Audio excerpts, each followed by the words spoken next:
All right. All right. Good evening, everyone. We'd like to go ahead and welcome you to the Fruita City Council. If you haven't gotten a seat yet, try and grab one because it looks like we're running low on seating tonight. So good evening, everyone. Hello. Hello.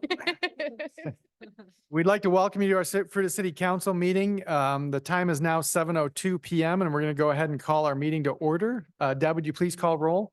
Counselor Bremen. Here. Counselor Purser. Here. Counselor Williams. Yes. Counselor Cry. Here. Counselor Miller. Present. Counselor Hansi. Here.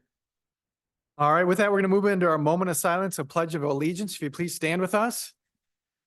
We'd like to take the opportunity to allow a moment of silence for all faiths and beliefs, the opportunity for a silent prayer.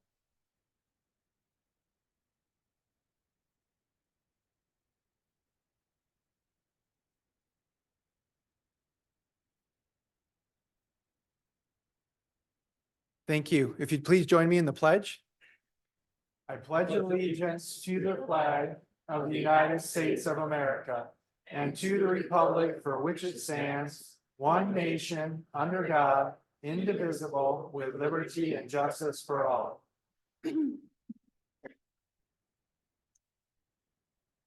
All right, we've got an agenda before us. Are there any changes to that agenda? Mr. Mayor, there was a small change to the agenda to include the name and the congregation of the person accepting the Antisemitism proclamation. And secondly, there was an addition to the chamber lease on the consent agenda of a governmental immunity clause to the lease itself. All right, thank you. Do we have a motion to approve the agenda? Move we approve the agenda as amended. Second. All right, we have a first and a second. Any other questions or comments? None. All right, hearing none. Deb, would you please poll council? Counselor Bremen. Yes. Counselor Purser. Yes. Counselor Williams. Yes. Counselor Cry. Aye. Counselor Miller. Counselor Hansi. Yes. Motion passes 6-0. All right, with that, we're going to move into our proclamations and presentations. So we've got 3 presentations tonight and 1 proclamation. So our first presentation is our Downtown Advisory Board recognition. And so we've got Ciara here to present on this one. Good evening, Mayor and members of City Council. As always, it's a pleasure to be in front of you tonight. I'm Ciara DePinto, Communications and Engagement Manager for the City of Fruita. For this item, I would like to provide a quick overview before I pass it over to Counselor Purser to say a few words about the Downtown Advisory Board. So tonight's agenda item is to recognize the members who served in the Downtown Advisory Board throughout the board's existence. Back in September, the Downtown Advisory Board joined City Council for a workshop discussion about the next steps for the board. After discussions, it was quite clear that the board met all the goals outlined when it was first created back in 2012. Not only met them, but exceeded them, making downtown a very vibrant and welcoming part of our community here in Fruita. So since the board fulfilled its goals and purpose, it was decided to disband the board and explore the transition to a board that focuses more broadly on localism as an extension of the city's communications efforts and further reach residents and increase residents' engagement in the community. So all members from the Downtown Advisory Board were invited to tonight's City Council meeting to be recognized, and I'll pass it over to Counselor Purser to say a few words and recognize them all tonight. Yes, thank you so much. I had the privilege of being on the Downtown Advisory Board from the beginning, not as a councilor member, but as an everyday citizen of Fruita.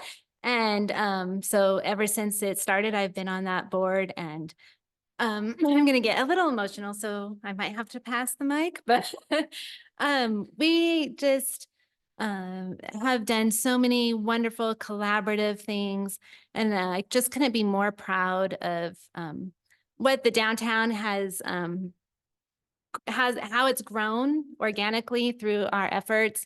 One of the big things that we did is come up with this beautiful logo. So way to go, board. So it was originally the downtown logo, and we submitted that to be the city logo. We also partnered with the students of Future Farmers of America and had tree lots down in Mulberry where the plaza is now That was one of my favorite things. Started Cups for a Cure, took on Fruita Fourth Fridays, and all sorts of other wonderful things. So if you were on the Downtown Advisory Board, please come up. We'd like to honor you.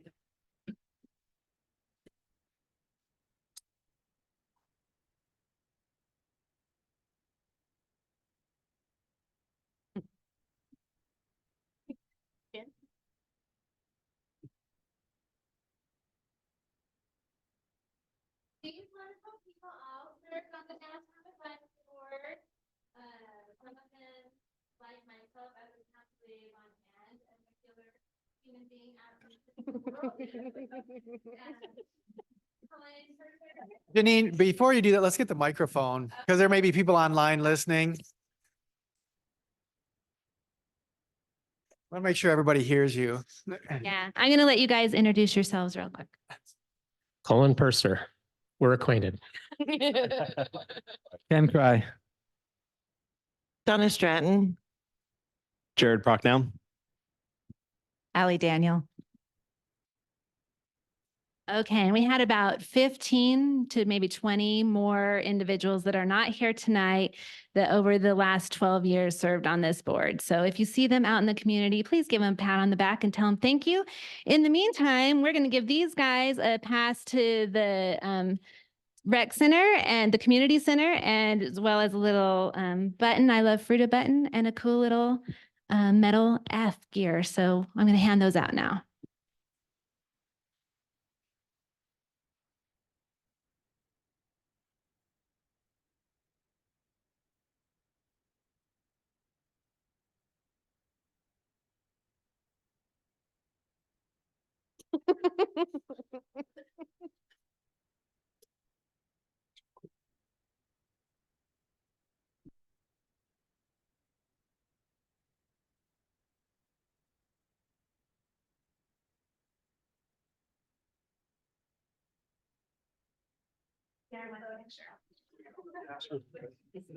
Thank you.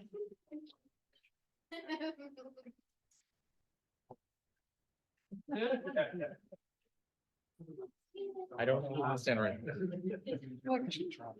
There you go. Come on.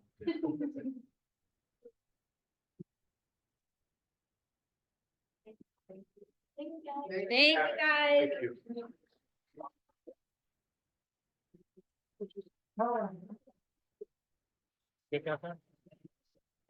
Say hi on that one.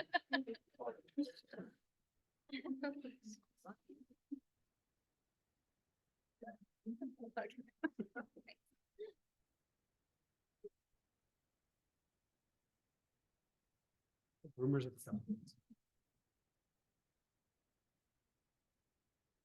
All right, with that, we're going to move into our next presentation, which is our Fruita Localism Committee recommendation to City Council. And we got Sierra DePinto again to present on this one. All right. Hello again. Just for the record, Sierra DePinto, Communications Engagement Manager for the City of Fruita. So tonight you will hear from Shawnee Carroll representing the Fruita Localism Committee. I want to just share again a brief background on the Localism Committee before handing it over. After deciding to disband the Downtown Advisory Board, City Council appointed the Fruita Localism Committee, which was made up of 9 community members, and they met 4 times over the last since November of 2023.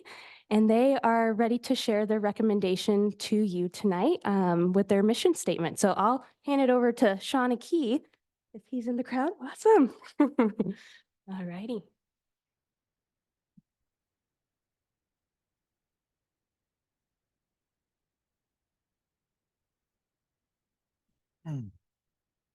Good evening, council, everyone.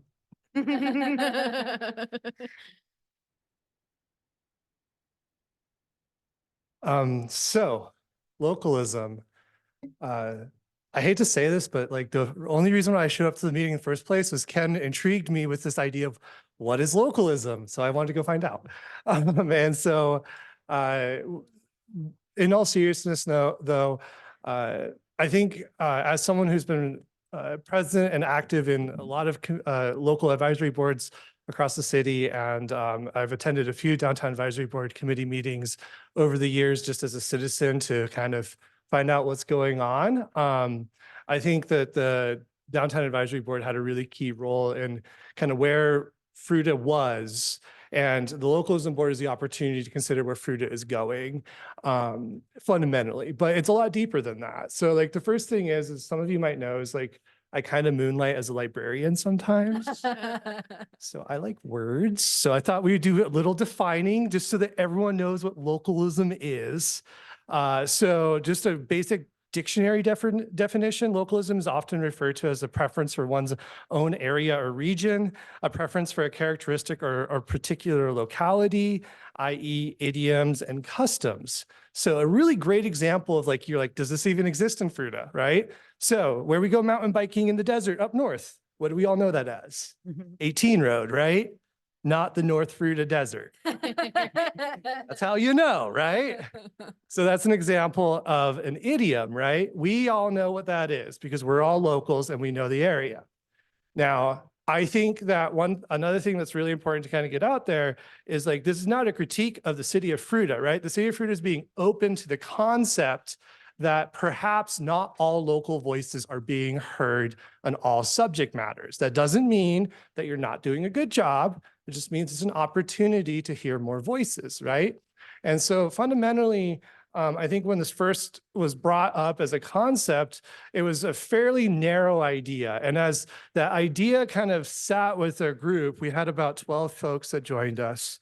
As that kind of sat with the group, we came to realize that there's a lot of deepness there. There's a lot of meat on that bone. So fundamentally, we were asked to consider what is communication, how could communication be better, and how could we engage people downtown and in our awesome events better? And so we started talking and was like, oh, well, there's some people who can't make it for this reason or this reason. They have jobs that are in Grand Junction. Sometimes it's hard to make it down. Sometimes accessing downtown downtown Fruita is difficult. All those different factors can kind of play into why someone doesn't come. Sometimes those are great reasons. Sometimes it's just a reason, right? Other times, maybe there's like an unexpected road closure in Fruita. Like that didn't happen recently, right? That's another example where sometimes people feel out of the loop and it's very, very hard to catch up. Even a community of just about 15,000 people, a little bit less than that, on anything and make sure everyone knows, right? So the fundamental question presented to the committee was, how can we improve this? And what I found as I was listening to everyone and I participated in some of the conversations, we found that it's a really deep question. Sometimes there's folks that just feel like they're being left out from whatever Fruita is now or what they think Fruita is becoming. Maybe they're farmers or ranchers. Maybe they're members of a more traditionally marginalized community within Fruita. Maybe they're just like people who have like kids and like jobs in Grand Junction, and maybe like just making it home is success. Right? So there's a lot of reasons why. In addition to that, the other thing to keep in mind is like, we want people to come to our events. Well, not everyone wants to go to an event with like 1,000 people, right? Some people want to go to something smaller. So there's lots of like little things that just ended up like exploding. And I'm not going to give them all to you tonight because that will take all my time. So we talked and talked and talked and talked, and that was wonderful to hear. Ciara asked us some super interesting questions. One question I really remember, and I spent a lot of time thinking about it, is what does our community look like in 15 years? And kind of the subtext of that question is like, how can we sustain kind of the values that we know and love here? And a really beautiful question came out of this. One that like I've actually found myself asking people in my personal life a lot now, which is, what made you choose Fruita? For someone like me, who I didn't have a choice in Fruita, right? I grew up here as a kid. My parents chose Fruita. I didn't choose Fruita. But I've come to find that Fruita has chosen me. It's hard for me to walk away from this place. But I love to hear people who are newer to our community and find out, why did you choose Fruita? What made you choose that? And that sparked some really beautiful ideas. So one of the things that we really try to focus on is like, let's give the potential new localism board an opportunity to do something that's cool, that matters, right? And it was really easy to just start to try to do some of their work. And like, I couldn't help myself. Like I had this vision of like, what if we had like chalkboards downtown and we could have like questions on it and people could like answer them, and they could be like a cool social media moment and that sort of thing. And then like outside of this discussion as a committee, I was recently exposed to a concept that kind of helped me understand one of the things that Ciara was asking us to consider. So the city is like a great conduit of information, right? But there's people in our community who have the potential to influence the discussion and guide the discussion in a meaningful way. It could be someone who works the front desk at a coffee shop. It could be someone who's super active on the Fruita community message board. It could be someone who loves to go and pound the pavement and meet new people. It could be like a dude who checks out books a lot, right? Like there's a lot of different people who could influence the discussion in the community who maybe don't clock in and out for the community, but have love for this community. And so one of the things I think Ciara was asking us to consider, and I apologize because like I didn't get it at the moment, was the idea of influence. Maybe there's an opportunity for the city to leverage the natural love that the residents have for this community to support each other and help have a more progressive and holistic approach to communication. And that's kind of where our motto / mission comes into play. And let me find it really quick, because I'm terrible at remembering things. Okay. So toward the end of our meetings, what kind of came out of this was like, okay, we need to like have done something. We have homework that's due. We need to like present. And at first we were asked to come up with goals, but for me, it's a hard time. I have a hard time thinking of goals without knowing what our mission is first. Why are we existing? And from the why comes the purpose and the doing, right? And so the committee felt pretty strongly that it wasn't our business to actually establish specific goals for the potential localism board to enact. Rather, for us to try to capture in a mission statement the summation of the crazy spiel that I just gave you into something that like one human being could read, remember, and like do something cool with. And so this is what we came up with. The Fruita Localism Board represents and relays the needs and opinions of our diverse community and shares this feedback within the city to ensure all locals have a greater opportunity to live and play like a local, reach out, receive, and engage. So let's take one quick moment to talk about how that could work. So in the process of us doing this work, we all went out in the community and kind of like told everyone about our homework. And one of our people on our committee, they had a kind of an unexpected experience with a community member. The community member was a little upset about something that was going on. Why didn't I know about this? And the person is trying to like figure out like, how do I handle this hot potato? How do I handle this kind of more dicey civic engagement moment? And what we saw from like that story being relayed to us was this really beautiful opportunity for us to help maintain one of the things that I think is a hallmark of Fruita city government, which is like a very flat organizational structure where like you can go to the planning department and ask your question, right? And sometimes it's just people don't know where to go. And then more importantly, sometimes even though the city takes action and does something, the answer to that action is missed unless you happen to be subscribed to like the 18 different ways that you communicate with everyone, right? And understandably, sometimes people miss that. So another facet that we found from the localism, potential localism board with this is the idea of reaching out. We go out and engage and influence the community. We will hear feedback and we'll hear commentary, we'll hear questions in the process of doing that, and then engaging that process. And that's a two-way street. That's engaging the person that comes to us, but also is engaging the city and relaying that important information to the appropriate party so that it can be taken action upon. And the key underline here is that we don't want anyone to feel like they're being left out with whatever Fruita's values are now, what they were in the past, where they are headed in the future. We want everyone to feel like they have a seat at the table. And I think the localism board is probably the best opportunity that I've seen so far, where the city could actually take action and like do something that would really support the community. The committee as large felt like there was a need for this board to exist. So I'm here like representing a few people, but just my personal recommendation is I think you should totally do it. And if you have questions, I'm happy to take them. Thanks, Shawnee. Anybody have questions or comments on this? Because we do have options on what we want to do for this.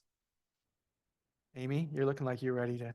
I'm still ready to be behind it. I think it's a great way to get our all of our community voices, hopefully. I'm hoping that some long timers and new people and everybody will get engaged with this and take the opportunity to, to participate. It'd be great. I'd like to have a discussion at workshop, kind of digging into this. I loved what was said in terms of making sure like we have an opportunity here, staff has an opportunity here. But I kind of want to understand a little bit more of the mechanics. I'm a little bit afraid of not getting into, I mean, what you said is you love kind of the flatness of, our organization. How do we do this in kind of a way that doesn't become like a game of telephone where things can get misconstrued along the way, and want to make sure that we complement what Ciara and her team are doing versus overlapping. And I think that would warrant a workshop for further discussion. So you're talking more about details and Yeah. if we say approve the board, then you'd want a discussion. No, I'm more of, Want to, let's understand, I mean, this gets back to like, I want to understand the structure of what it does before we approve an entity. like the housing. That would be a perfect example. At least I'm consistent.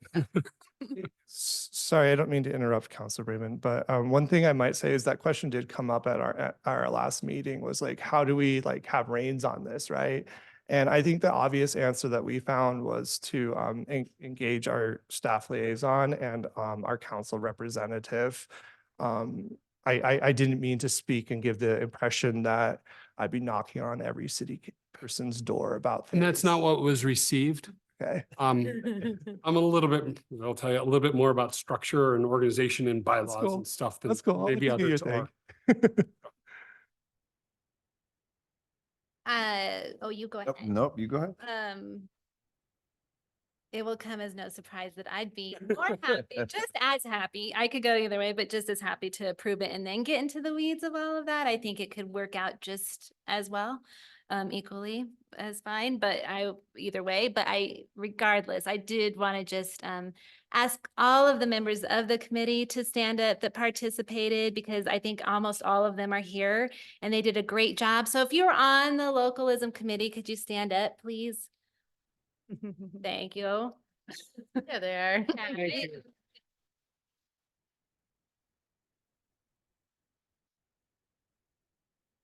As Shanaki expressed, and I've told you guys too, but there's a lot of great discussion and so much good input that has come down to the presentation that he brought to us tonight. But I just am very thankful and grateful for all of their hard work. So I did want to say that. And I apologize if my comments came across of not being appreciative of all the work, No, because I not know at what all. it takes. I get So, it. and that was not my intent at all. No, it's all cool. No worries, man. James? We need structure. No, I'm definitely with Matt on that too. I would like to, I think we're all in agreement that we'd like to move forward with this board taking place. I don't think that's really in question. But I do think that there's definitely some more conversations that we would like to have in a workshop setting where we can kind of spitball a little bit with you guys and kind of see exactly what that looks like with how many people, just all those little pieces. But yeah, I don't see any of us not wanting to move forward with it. But if we can get it on a workshop item, so we could spend a little time maybe digging into it and kind of going at that, I think that would probably be the best way forward. I ran 8 years ago on one of my platform pieces was to engage our community more. I felt like Fruita existed for another place for Grand Junction people to live. So I'm so happy that when we were crafting the goals back 7, 8 years ago, that we were able to do a little more focusing on making Fruita a place for locals instead of making it a place that we do want tourists to come and we want to be a place where people want to be, but to focus on the people of Fruita. So I'm for the creation of this board, but I'm also more than happy to wait a little bit and talk about it at a workshop too. I kind of assumed that was gonna happen. Same, I Sure, guess. yeah. Sorry. Yeah, yes. Mhm. No, there's, I know we don't just throw these things out there. Right, yeah. no, I think it's very exciting to see what this a board like this could do. And I appreciate the sentiment of everyone with having a workshop to help continue down a path to make sure that as we go forward, that we do it best interest of our community and set it on a trajectory that's successful and not potentially like have any sidewinds of objectives. But I like the idea. Definitely want to continue conversations before fully instituting it. Would, I couldn't write fast enough. Would it be possible for us to get a copy of the mission statement? The one thing I would add too, and I don't know what our workshops schedules look like, Mike, coming up soon, but the sooner that we could do it would probably be better because it's going to be fresh in their minds as well. And again, I know our workshops are probably stacked up a little bit, but if we keep that in mind, just because we want it to be a fresh, because they just got off of this and they've been really working hard on it. So We could do the March workshop for sure. Everybody good with that? ready to go with that? Is there any homework we need from staff? So I know, because one of the recommendations was, I guess, I would like to see what does it take, what resolution and kind of what timeline, like for bylaws and what, what's included in that, because we can have a workshop, but there's still a lot of work that staff's gonna have to do. Yeah, it could be valuable to have that homework to do Right. that, so we can be more efficient in that workshop. Like if we have guidance with established in structure with like bylaws and just, and that'd be great also, like you're saying, is have that timeline of step 1, step 2, step 3. And move forward. So I like that, Mayor. Is everybody good with that? Yeah, I think that's great. All right, do you have enough direction, Mike? Yes. Yeah, that's great. All right, well, thank you, Sean. Thank you. Thank you to our committee. Yes, thank you so much.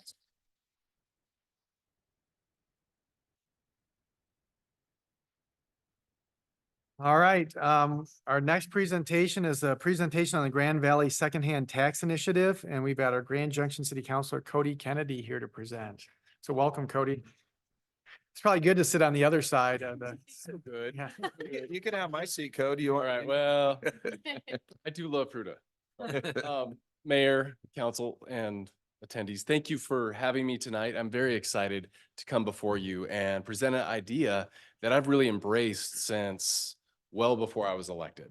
I was talking about this about a year ago. I started talking about this as I was campaigning for Grand Junction City Council.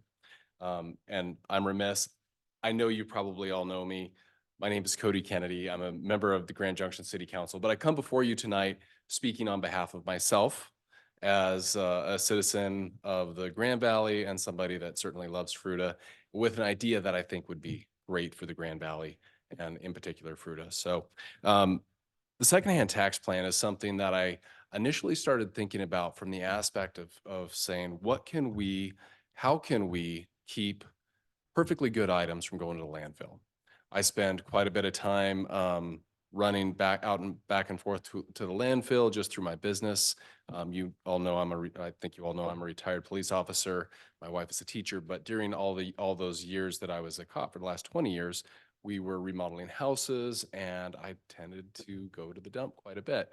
And that just made me think about that. And so kind of started there, but then I started thinking about, and I had some good conversations with some people about how can we do good things for our community around that idea. And so this secondhand tax plan idea was hatched. And to say, how do we encourage people to reuse and resell, use whether it's thrift stores or retail shops like local bike shops that might be selling a secondhand bike. How do we encourage that use, that circular economy? I wasn't familiar with the term circular economy until I started hearing it in the news and seeing what the state of Colorado was doing on that. I've had some really great conversations around that, including one with the governor recently, which I'll get to momentarily. But the idea that we could do this at the Grand Junction level seemed great. And that was where I started. But then I had some other conversations with some friends, and that led to a conversation with our county commissioners, all 3 of which supported it. And then I started talking to my friends in Fruita and Palisade. And so the idea became, why not make this a Grand Valley initiative? Like, wouldn't that be great if we could say, as a community, we want to encourage people to reuse where possible. We also want to utilize this tax break as real targeted tax break to the people in the community that might need it the most. For instance, if you're buying your kids' school clothes at the Goodwill, why wouldn't we want to give you a tax break? Like that type of targeted tax break to me makes sense. That incentive to, again, reuse, whether it's furniture or a bike or clothing, I'm not talking about doing this for motor vehicles, nothing like that, but that's kind of that idea and that initiative. So recently, when the governor was in town, I was part of a small roundtable. There was 22 of us there. Jay Seaton kind of emceed it. Bick kind of facilitated it. It was at the REC, Riverside Educational Center's facility. And during this roundtable discussion, Jay Seaton said, "Hey, Cody, you're working on something about secondhand tax or something." So shared the idea. Governor took out his pen. He said, "That's a good idea." Wrote it down. He said, "I'm taking this back to the state level." I'd also recently had some conversations with Senator Chris Hansen about doing this at the state level as well. So imagine my excitement. Like, here's this idea that we hatched while I was just running for city council, and thought, hey, this is a good kind of a Ted Lasso idea. It's good for everybody, right? Who doesn't like this? I mean, other than a few people at Grand Junction City Council, maybe, but I'll talk to you about that in a minute. So there is a cost to it. And quite frankly, there is some foregone tax revenue that you might not see. And I know in Fruita, you have a thrift store that's well loved in your community, but there may also be a bike shop that might start selling some secondhand bikes more than they might have before, and you might not get that little piece of revenue. So there is that, and who knows what might open in the future that might be a secondhand store in your community. I think it's worth the investment. In Grand Junction, the projection is that we would forego $675,000 of tax revenue.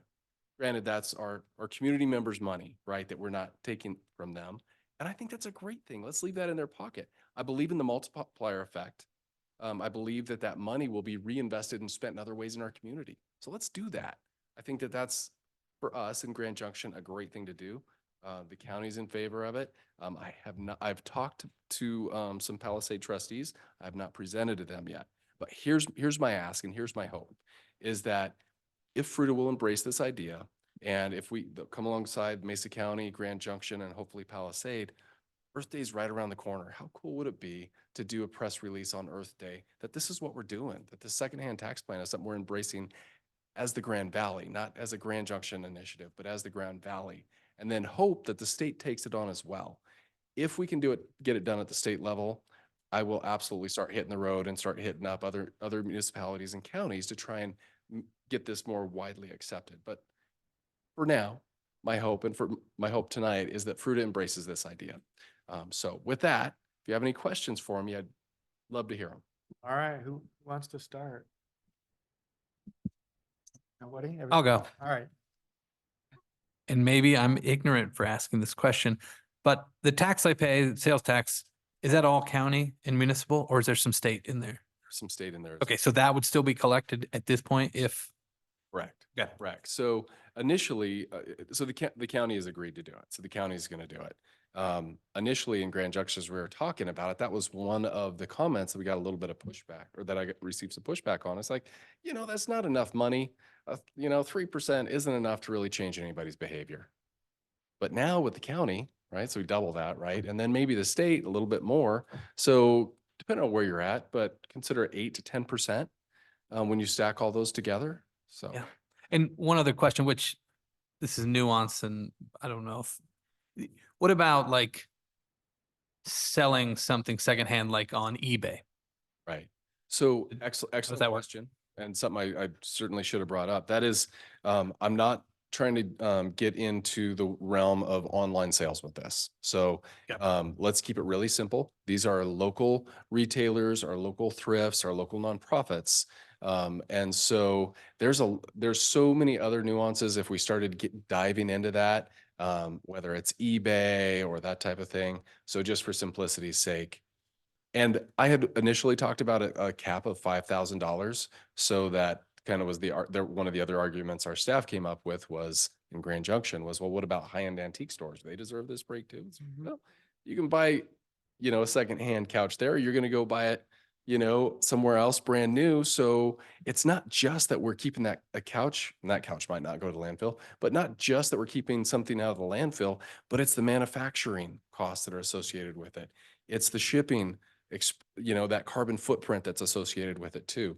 And I've received a little bit of good-natured ribbing from some of my council people that recognize me as a more conservative person, as a budding environmentalist. I'll tell you, I do care about our environment. I think we can care about our local economy and our environment and our people, our community as well. So I think it all holds together. I think it's a great idea. Even with it a few percentage, even if we can get it all the way up to what the 8 point something that we have here in Fruita collectively, do we not drive around the corner to save a couple cents on a gallon of gas? I think there's a lot of opportunities for benefits from this. Yes, are we going to forego some tax revenue? Sure. But that's going to spur some other revenue generating activities as well. So I really appreciate it. And I know we've had a side conversation the other day on while we're visiting on another board. And I just love the idea. Staff, do we know what we would lose in tax revenue? They're losing $675 in the big city. What are we looking like here in Fruita? We don't know what that number would be. We have a limited amount of those providers. And so we can only go by category. So we'd have to look at that. And if a category is one place, we can't release that. So we'd have to do a little bit of digging. If we were to do it as well, it'd be great. Having the county do it is super helpful. Having the state do it would be incredibly helpful because the state, we don't collect our sales tax. So unlike Grand Junction collects it directly. So it's not a deal breaker by any means. It's just a nuance that we would work through in that. So. And I think it's great that we can deal with some of those nuance, but I love the idea. And I do appreciate you coming out as a community member of Mesa County and wanting to make this initiative of our community to shine and show how great the Western Slope is compared to the Front Range. I grew up there, and so I love the Western Slopes so much. We're a great group of people, so I love the idea of making this a group shine for our community. Thank you. I agree. I think it'd be a really cool collaboration. I'm a huge fan of Secondhand. Actually just staged an entire house with 92% of it was sourced from secondhand stores and Facebook Marketplace, and that's part of our business model now, and I think it's great. And those products have already been taxed, so that's always kind of been a topic of conversation in my family for years, actually, that how many times are we going to tax stuff, over and over and over again. So I'm 100% on board. Yeah, thank you so much. I think it's a fantastic idea. I've been following it all along since you started putting this out, and yeah, I'm a fan. I'm for it. Thank you. Fantastic. Any questions? I have one more. I have a question for you. So as far as, eligibility in that, because you're going to have certain businesses that you say are secondhand and that, are you looking at those type of logistics as far as is there an application? Is there, So our staff report did kind of break that out for the city of Grand Junction. My hope is that we just go secondhand goods. Let's keep it simple. Because there's certainly stores that sell brand new goods and secondhand goods. I think your Junction down on Main Street is a great example. And a very, very popular store. They do a lot of business in both new goods and secondhand goods. So if we start breaking out, oh, this is just for thrift stores, right? Well, you kind of get away from the fact that this is all about, one, doing good things in our community, but for our environment as well and keeping things out of the landfill. So I think that not discriminating necessarily against, is it a nonprofit thrift store or is it a for-profit bike shop? I think it just makes sense to just keep it simple. And if it's a used good or a secondhand good, then let's not tax it. And I've had some questions about, well, what if people game it, right? What if somebody's says, oh, well, this package was open, so we're not going to charge taxes. I think there's no incentive for a store to do that. I mean, the taxes are a pass through anyway. And if there ever was, could we do a secret shopper type thing? You know, that kind of makes me cringe as a law enforcement officer. But I don't think that there's any reason that that would happen. So yeah, I don't think it's worth trying to separate those out and try to say, well, this store gets to do it and that store doesn't get to do it, and this is a nonprofit, that's a for-profit. Because what if that store, like let's say the Goodwill, sells new items like let's say mattresses? Well, now are those mattresses that are competing with another store that's selling mattresses that are all brand new, and you can get these brand new mattresses with no taxes from this Goodwill store? It just doesn't make sense to me versus if it's secondhand, then let's not tax it. Because you're right. How many bites of that apple are we going to take? It's been taxed before. So that to me let's keep it as simple as possible. Okay, so the other question is, I know you said Earth Day was coming, but realistically, and I was gonna ask Mary Elizabeth, our city attorney, that, what does the timeline look for us if we're saying, yes, we want to look at this type of tax incentive? What does that take to do? And I don't know if you've researched any of that, Cody, or not. Just a little bit. So if I, Go ahead. so for us to pass the initiative, and obviously our city attorney would want to make sure that the language was well laid out. But if we can agree, at least at the council level, that we're going to pass this, right, as our county commissioners have, and hopefully as Palisade will, and hopefully as Fruita will, if we can at least agree, even if the language isn't done, and even if we haven't passed it, I still think it would be a great celebration for our community leaders to come together and say, hey, we're doing this together, right? This is a Grand Valley initiative. And yes, we're still working out some of the language. And if Fruita is efficient enough to get that language figured out, within that time frame, fantastic, because I don't think it's very complicated. But yeah, that Earth Day thing is coming on pretty quick. But again, it was just an idea. It was something where I thought I liked the feel of it. I mean, I think from what I'm hearing, most of our council's on board for that. But again, I'm gonna echo my mayor pro tem. And I think it should go to a workshop for us to dive into it and really hear some more of the logistics. And I don't know if you've researched, Cody, is there other places in the country that have done this, or is it?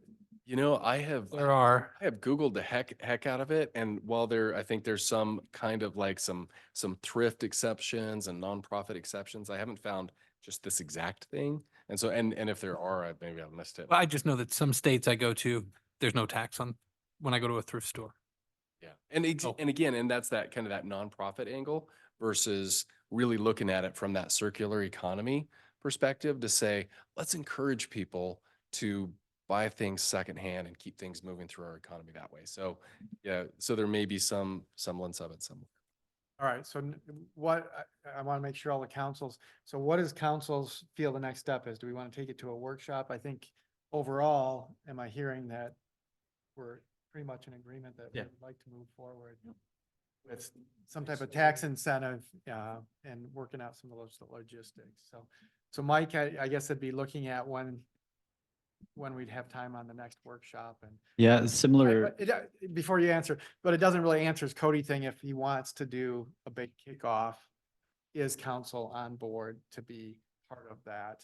So is Junction and the county good with the idea of Earth Day? So I haven't talked to the county about the Earth Day like kickoff yet, but they were so darn supportive. I will say with confidence that they would be on board unless they're out of town doing something else. And then as far as I don't know, I haven't presented to Palisade yet, and I am hopeful with Grand Junction that they will embrace it at the very simplistic level that I'm presenting it tonight. So. Cody, how do you envision that? There's Southwest Arbor Day, Earth Day Festival. Would that be kind of a good presentation point for that? Yeah. You guys do that in Lincoln Park, and it's basically, I've always thought of it as kind of the kickoff of the spring and summer. So that might be a good day for that. I hadn't thought about it, and heck, I'm on the forestry board for Grand Junction. But Sure. yeah, I had not thought about it and in utilizing it in that setting, but that would be outstanding. I do like the idea of the entire valley being united behind it. So Godspeed on getting into Palisade and talking them into it, but it's a great idea. You. Yeah. And I'd be happy to attend a workshop. I certainly do those in all my extra spare time.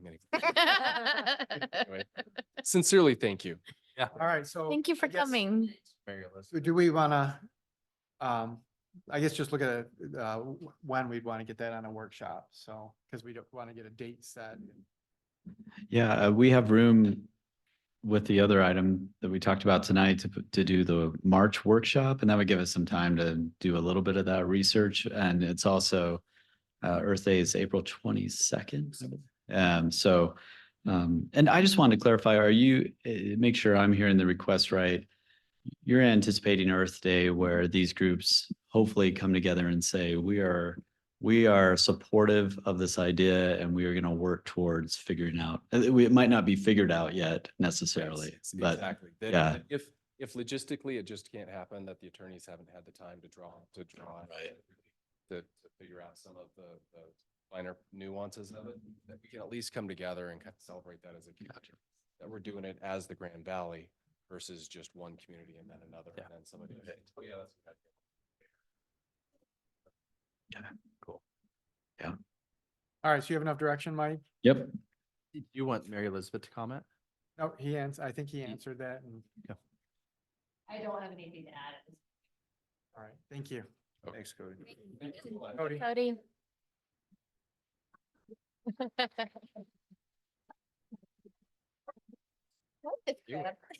All right, with that, we're gonna move into our proclamation, and I've asked James to read that, and after he reads that, we've got Leslie Golub, is that how you say it here, to accept that? So we'll turn it over to James. All right, affirming a commitment to countering anti-Semitism. Whereas the city of Fruita is a diverse city and takes great pride in our diversity and respect for all people, our local Jewish community contributes to our community in countless ways. And whereas the use of anti-Semitic language, conspiracy theories, Holocaust denial, and hatred towards Jewish people has increased exponentially the past decade and has led to increased attacks against the Jewish people. According to the Federal Bureau of Investigation, while Jewish people account for approximately 2.4% of the U.S. population, Jews were the target of 60% of all religiously motivated hate crimes in recent years. And whereas an Anti-Defamation League audit found the number of incidents of anti-Semitism in the United States increased by 36% in 2022, and since October 2023 has increased an additional 337%. Whereas Colorado ranked 9th among states for the number of anti-Semitic incidents in 2022.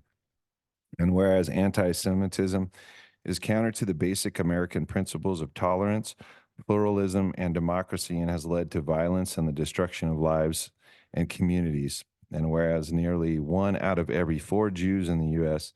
has been the subject of anti-Semitism over the past year. Whereas education and action are essential to prevent the spread of anti-Semitism, provide strong support to a vulnerable community, and combat toxic hatred that harms not only the Jewish community, but all Coloradans. And whereas it is incumbent upon us all to speak out against anti-Jewish hate, violence against Jews, anti-Semitism, and hate speech of any kind, and to stand with our Jewish community members as allies in support and solidarity, strengthening our commitment to greater understanding and dignity for all. Now, therefore, be it resolved that the Fruita City Council does hereby affirm a commitment to countering anti-Semitism in the city of Fruita. Thank you. So Leslie, come on up. Welcome.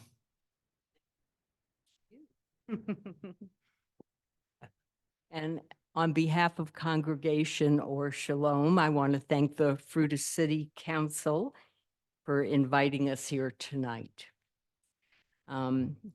We aren't like a lot of countries, one ethnicity and one religion.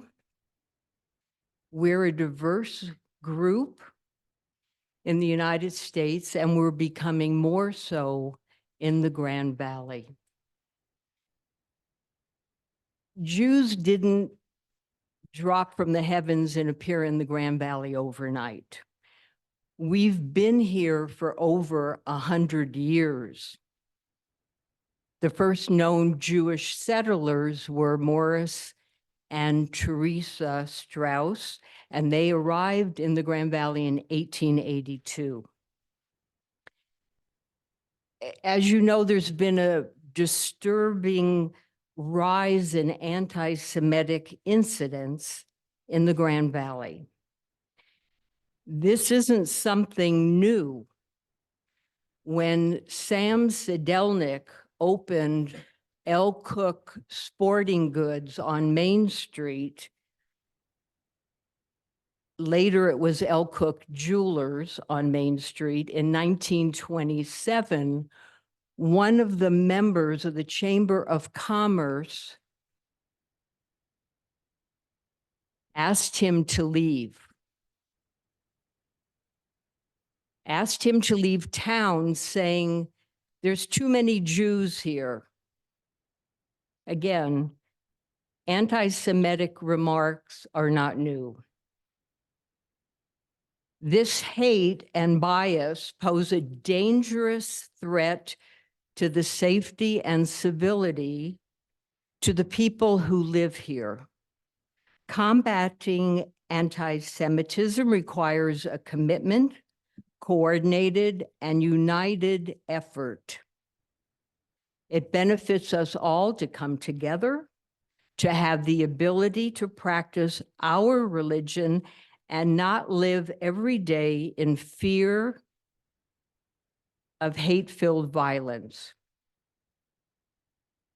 In 1790, George Washington spoke to the Jews in Newport, Rhode Island. And he said, quote, "We give to bigotry no sanction, and to persecution no assistance. May the children of Abraham who dwell in this land continue to merit and enjoy the goodwill of the other inhabitants, where everyone shall sit in safety under their own vine and fig tree, and there shall be none to make him afraid." So again, Congregation or Shalom, thanks you very much. Do you have any questions you would like to ask? Anybody have any questions? We do have a proclamation if you'd want to come up and get the proclamation. Sure. And I, And a photo opportunity, and if you want anybody else up here with you. well, I think there are some other members of the congregation that came to Fruita tonight, and if they would like to come up, please, wherever you are. Don't be shy. Yeah. We are photo shy for a number of reasons, as you can imagine.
All right, with that, we're going to move into our public participation. So this section is set aside for the city council to listen to comments by the public regarding items that do not otherwise appear on the agenda. Generally, the city council will not discuss this and will not take official action under this section. We do have an item on our agenda that is an administrative agenda. And so it's an appeal about a retail fueling station that went through planning. So with that appeal, there will be no public comment during that appeal. So if there's somebody in the audience that would like to speak on that item, then the public comment time is going to be your opportunity to speak. And so I see there's one person here. So, so far. So if there's other people that want to speak, you're going to need to speak on this item during public comment. So just so we're clear, there will not be an opportunity for public participation during that appeal process. So with that, we'd ask that you limit your comments to 3 minutes, and that whoever would like to speak first, that you'd step up to the microphone and state your name and address for the record. So we'll start with you, sir, right here. Oh, you got somebody else going over. Yep. So before we get started, we've got plenty of time to make sure we address every comment. So you'll have time to get up and speak. If you're not the first one, you'll have time to get up and speak. So if you please state your name and address for the record. Okay, my name is John Philp. I live at 831 Elysium Court in Fruita, Colorado. I actually wonder why we would negate having a fuel station at our city market. Most of the other city markets that are through Grand Junction have fuel stations, and to make residents of Fruita drive all the way into Grand Junction to use their fuel point from City Market seems like a waste of gasoline, as you say, carbon footprint. And furthermore, I think it's mighty narrow-minded of the refusal of this, because people that you chase into Grand Junction to do their fueling, you don't think they're going to be using other Grand Junction businesses like the city markets in Grand Junction rather than the city market in Fruita. I am a regular customer of the city market of Fruita, and I would greatly appreciate having a fuel station here in Fruita. And that's my comment. Thank you. Thank you, John. All right, who's next? Right over here. We'll go over. All right, state your name and address for the record, please. Hello, my name is Ryan Brown. I'm the owner of the Gopher Foods Sinclair Convenience Store, located at 106 South Park Square. I also own a home, 155 North Cherry Street. I'm here to fully support the Planning Commission's decision to deny the conditional use permit for a drive-through retail fueling station located at 437 West Aspen Avenue. And I do so for the following reasons. It will gravely hurt my small, locally owned business that has served the Fruita community, provided local jobs, paid taxes, and been in my family since the 1950s.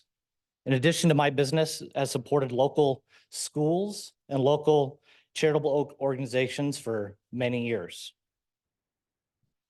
In addition, I believe the fueling station will increase traffic congestion in the area. This area is not well suited for more traffic because it is in a residential area.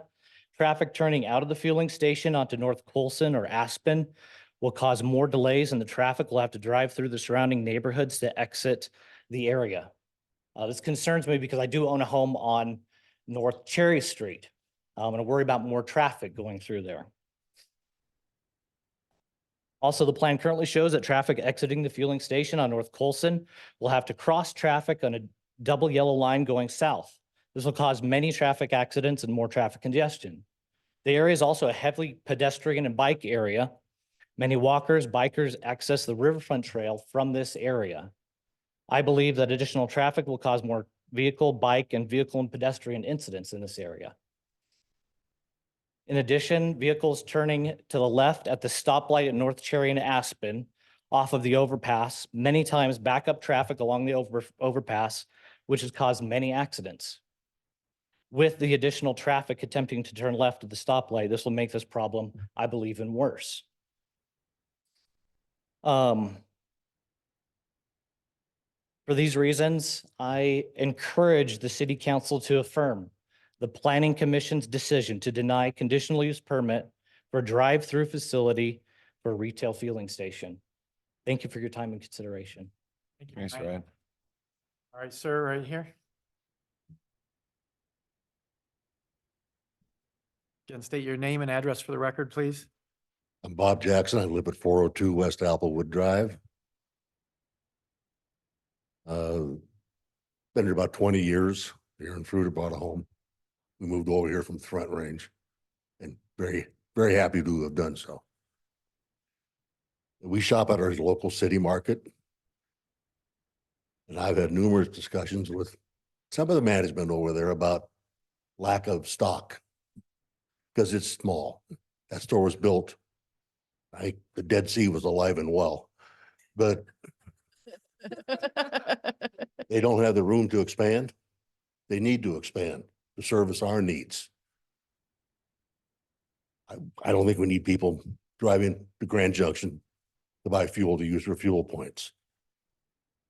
And I feel for Mr. Brown here. I know that we had our own small business. It's a tough thing for a small business to lose. But it's better for the town if we get a big new facility, buy groceries and the things we need for our household daily use. So I hope that you do grant the appeal, and I hope you do okay the building of a fuel station with a new city market. And that's all I have to say. I use the store all the time. And how many times you go in there looking for something, they don't have any. Because they canceled the truck, because it's not a priority store for them. That's corporate America. I mean, they can drive to Colfax and Cremaria in 30 minutes from any distribution point they have in Denver. It takes them 5 hours to get over here. And sometimes they have to, chain up the truck, go with the passes. I've done that. But we need a new city market here. And a fuel stop would only enhance people staying here in Fruita. And hopefully you'll consider all that. Thank you.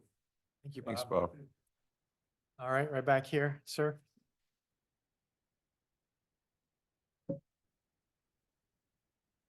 Good evening. My name is Jim Hershinger. I live at 520 East Harrison Avenue here in Fruita. I agree with the gentleman that a city market fuel station in Fruita would be great.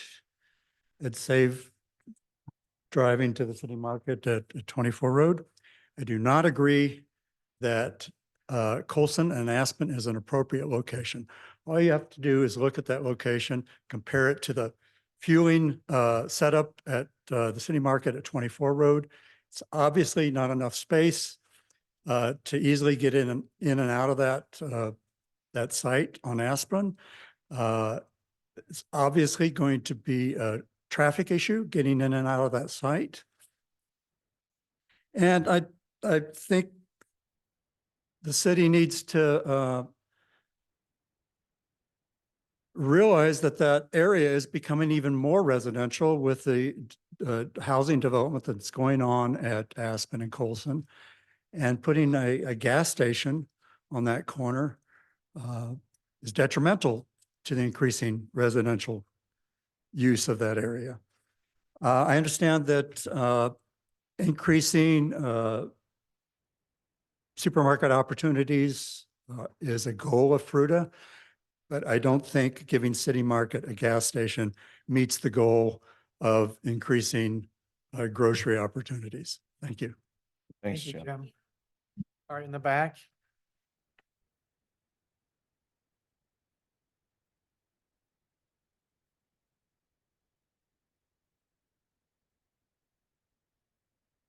Hello, everyone. My name is Robert Armenta, and I'm not from Fruita. I'm from Loma, kind of like the suburbs. But anyway, we shop a lot at the local city market. I'm a native of the valley, and I remember when it was Walton's. I remember when I went to school that the kids worked at the market, went to school. They were locals. It was a way to earn money, and I still continue to say that we do need a fuel station here in Fruita. We shop a lot there, but we have to go all the way to town to to do a lot of that stuff. And we also need a bigger city market. Fruita's growing. And the city market does indeed employ local people. It does add to the tax base. It is not a local mom and pop store, which we would all like to have preference for. It's a major corporation, but it does contribute to the community. So that's why I'm thinking we need a fuel station and a bigger city market. Thank you, Robert. Is there anybody else that would like to speak? All right, right back here. And Ken, we'll get to you next. How's that?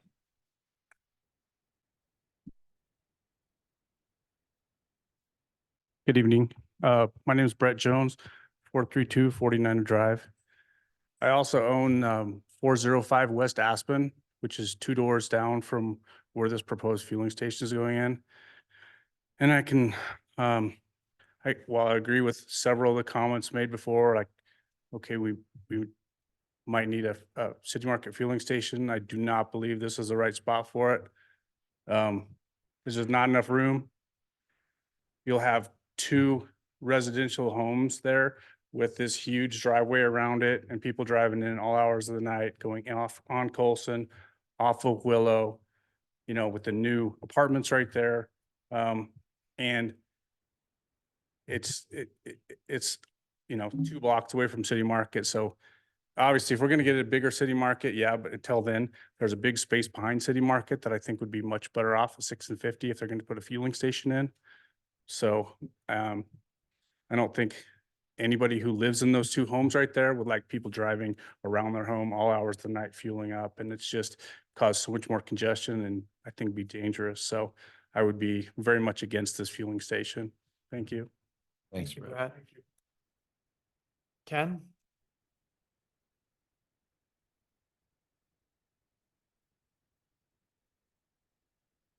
Good evening, Mayor and Council, and let me thank you for your service.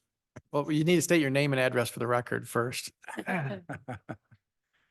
Well, several years ago, I sat where you did and listened to lots of input and a lot of output too. So anyway, I'm here to strongly support the. Ken, we need you to state your name and address for the sorry. record. Ken Henry.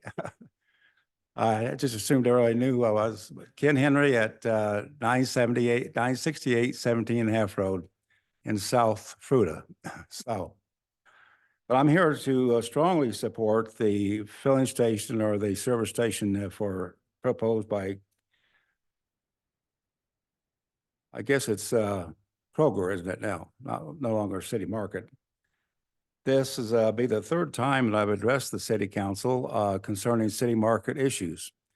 Back in 1971 and 72, I was a real estate broker, commercial real estate broker for a brewing company. I was contacted and asked if I could help coordinate getting the properties that are underneath this, the City Market right now under contract so that City Market could buy them.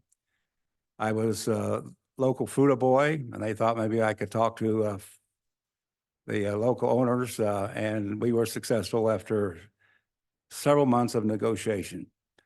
There was I think there's 15 lots there, with another, I think 5 lots of half lots there. So it was a very attractive location for City Market. After that, I did appear before the City Council and encouraged the rezone, which was required at that time. And then the next time I appeared before City Council was that the King Supers had asked for assistance in coming up with a program in which they would remodel the existing store and have the city abandon South Pine Street and have all the owners at that time join into what would be a commercial center, a small commercial center there. And after several months, we got that accomplished. City Market remodeled the store so that it would have the access out to the east there instead of to the north. And they would also contribute, they would probably use part of their parking lot to expand the store. Because from day one, this store has outperformed what they expected it would be. And obviously from comments tonight, it continues to be a major profit for King Soopers and for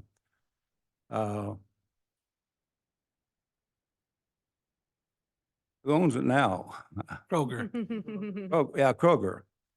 So it's after about 6 months of negotiation, the plan, after everyone had signed up to it, King Soopers had, or City Market had remodeled their store, or plans were, it was submitted to the Denver office. And after about 2 months, we hadn't heard back. So I called over there and said, what's going 3 on? minutes are up, so finish that thought. Your 3 minutes are up, so you need to finish What that is thought. 3 months? Yep. Oh, I thought you waived the 3 minutes earlier. Yeah. So finish your thought right there. Okay. So long story short, City Market was denied. And so we were back to keeping the same thing we had before. So that's one of the reasons I strongly support the current proposal to have a filling station as a part of the available for City Market employees and customers, as well as for Eastern Utah and the Redlands and the Lower Valley. All right, Ken, thank you. Okay, sorry about that. That's all right. Thanks, Ken. Thank you, Ken. Oh, hard of hearing sometimes. Yep, that's okay. All right, right back here.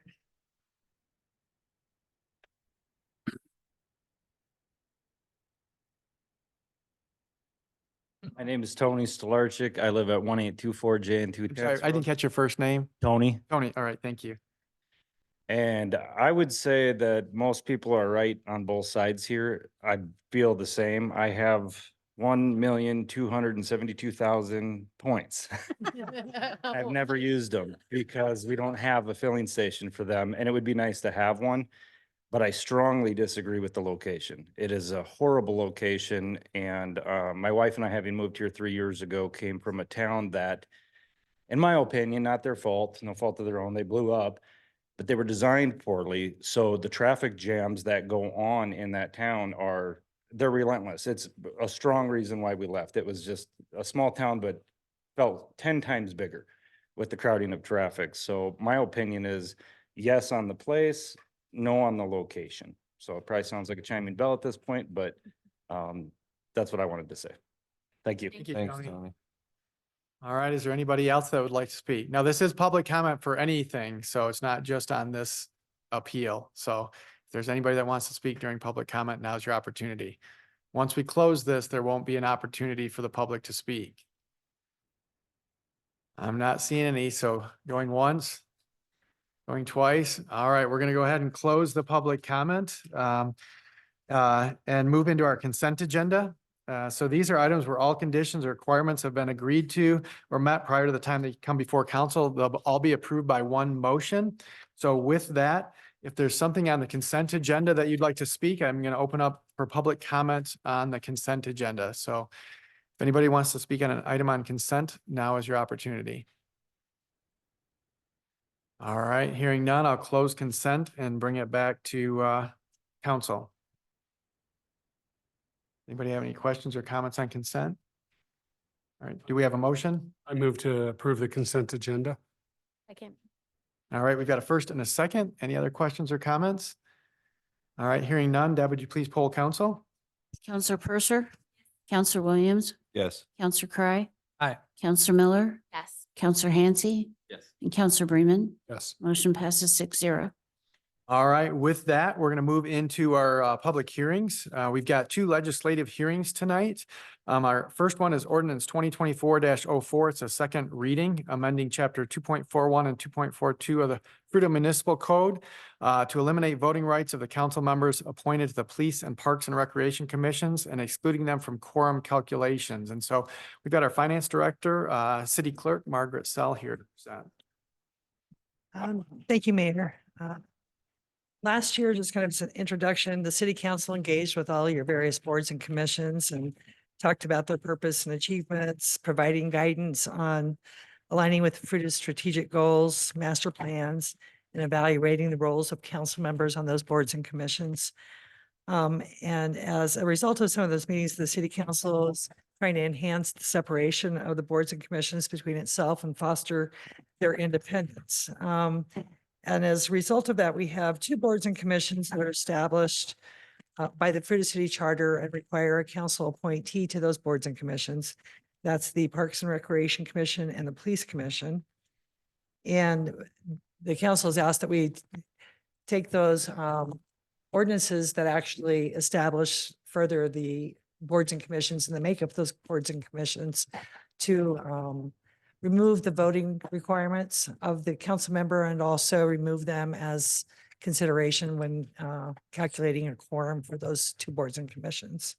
So this ordinance essentially does that. It still leaves the council member on the board and commission, but removes them from any voting or quorum calculations.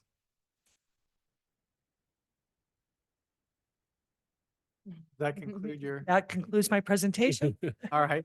All right. With that, then we're going to open this item up for public comment. So if there's anybody in the audience that'd like to speak on this item, now would be your opportunity. All right. Hearing none, I'm going to close public comment and bring it back to council. Does anybody have any questions or comments related to this item? I think it's just to make a comment that I think the reason why, one of the many reasons why we did this is really just to enable these boards and commissions to be advisory, and by us being able to vote and participate as members of the quorum doesn't really support that. And so I think it's great that we have moved to enable these boards and commissions to really act as strong advisory groups for city council. All right. Anything else? All right. Hearing none, do we have a motion? I move to adopt ordinance 2024-04, amending chapters 2.41 and 2.42 of the Fruita Municipal Code to eliminate voting rights for council members appointed to the police and Parks and Recreation Commissions and excluding them from quorum calculations. Second. All right. We have a first and a second. Any other questions or comments?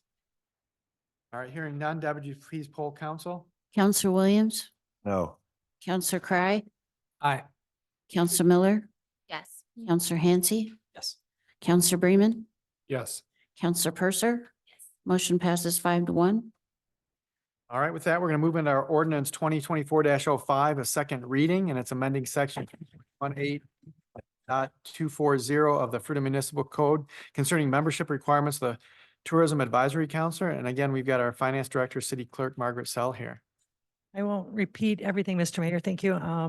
But it's very similar to the last ordinance, except that the Tourism Advisory Council membership and the council member requirement is totally established by ordinance.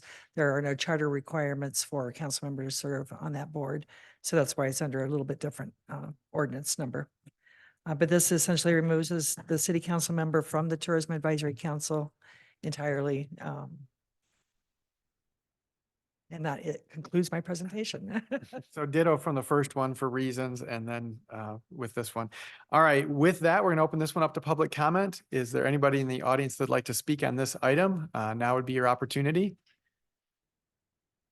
All right, hearing none, I'm going to close public comment and bring it back to council. Ken, I do. Oh, I had a little finger. He's in his periphery. No, it's the same question. You still have we still have a council under this. We still have a council liaison, correct? Where'd Margaret go? You're gonna have to come up to the microphone. I'm sorry, Margaret.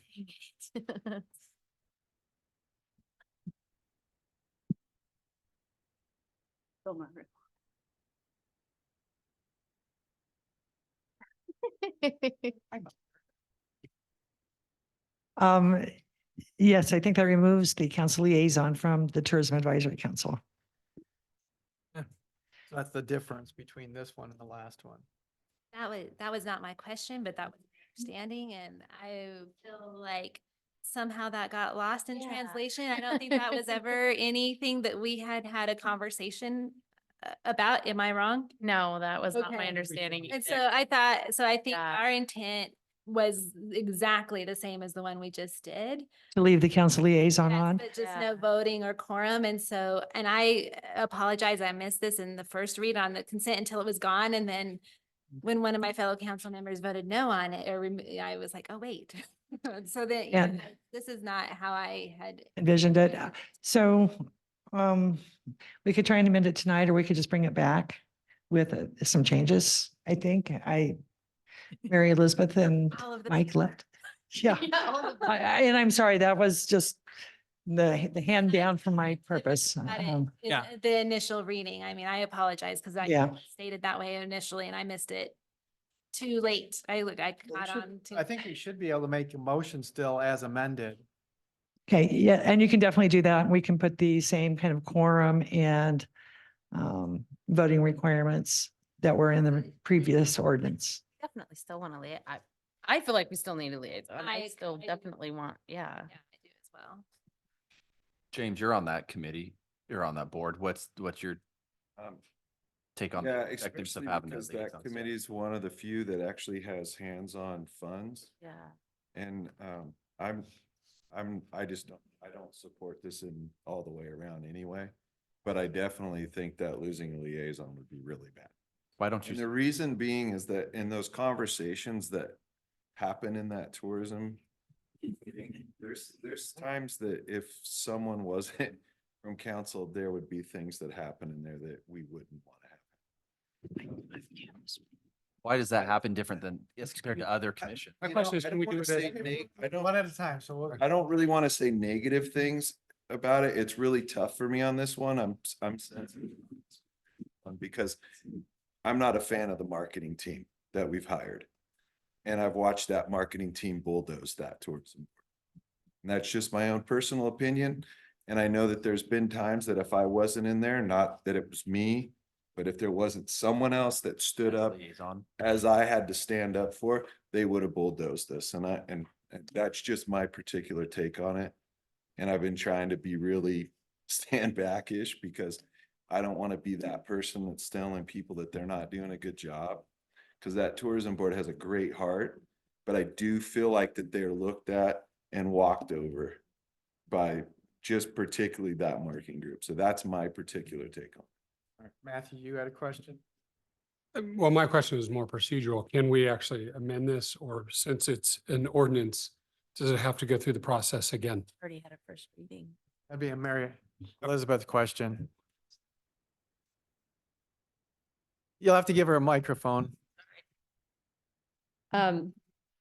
So it was noticed though I guess my question would be the way it's currently written, if you don't want to make the change, which I believe is what I understand Counselor Williams to be saying, is that correct? That's just what I want to say. They want to still have a liaison because the way it's worded now, the liaison will be gone as well. Okay, so So non-vote, so the same as the first ordinance 2024-04, that we'd have Keep- representation. They just won't be part No of the voting. quorum and so it wasn't published.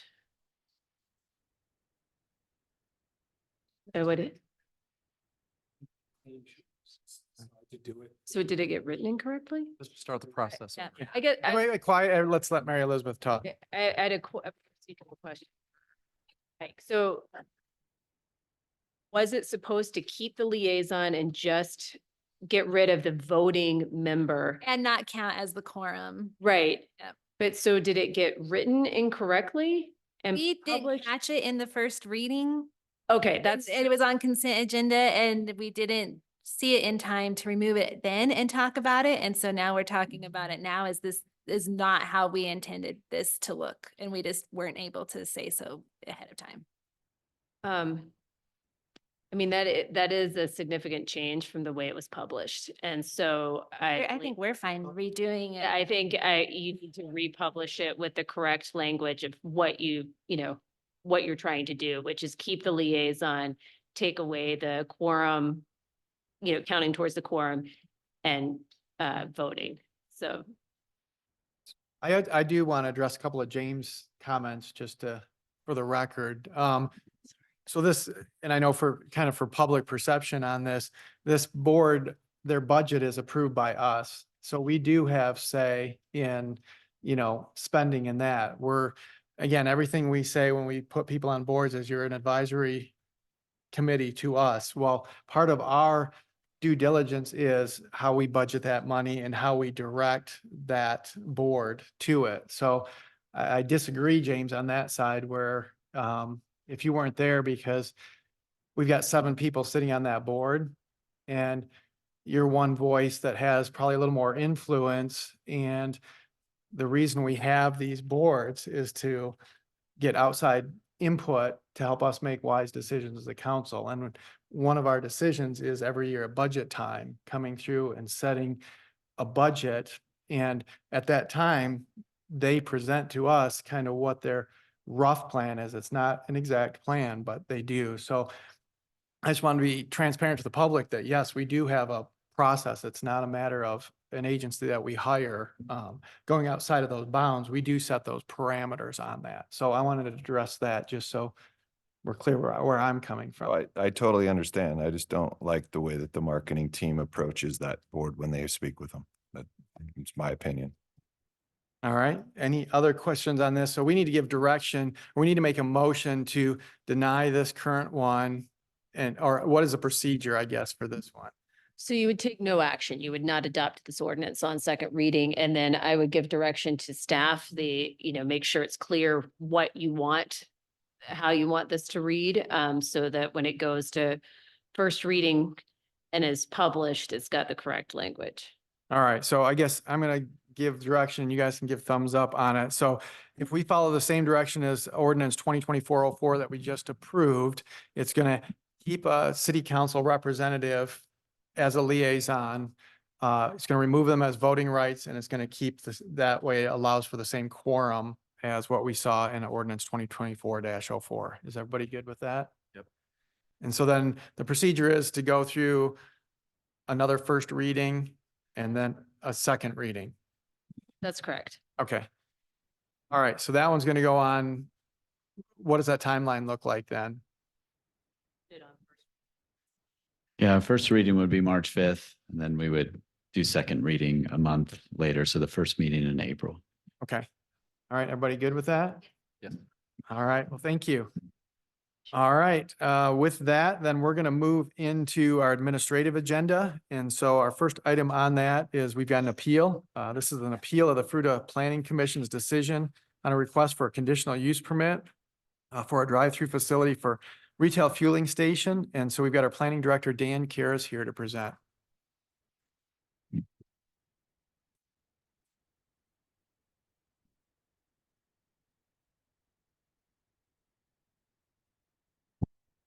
Thank you, Mr. Mayor and members of council. Again, for the record, my name is Dan Karras. I'm the planning director for the city of Fruita.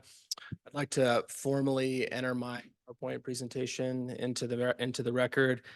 This evening, we will hear the appeal of the Planning Commission's decision to extend a conditional use permit for a drive-through fueling station, otherwise known as the City Market Fueling Station. And this is application 2023-35.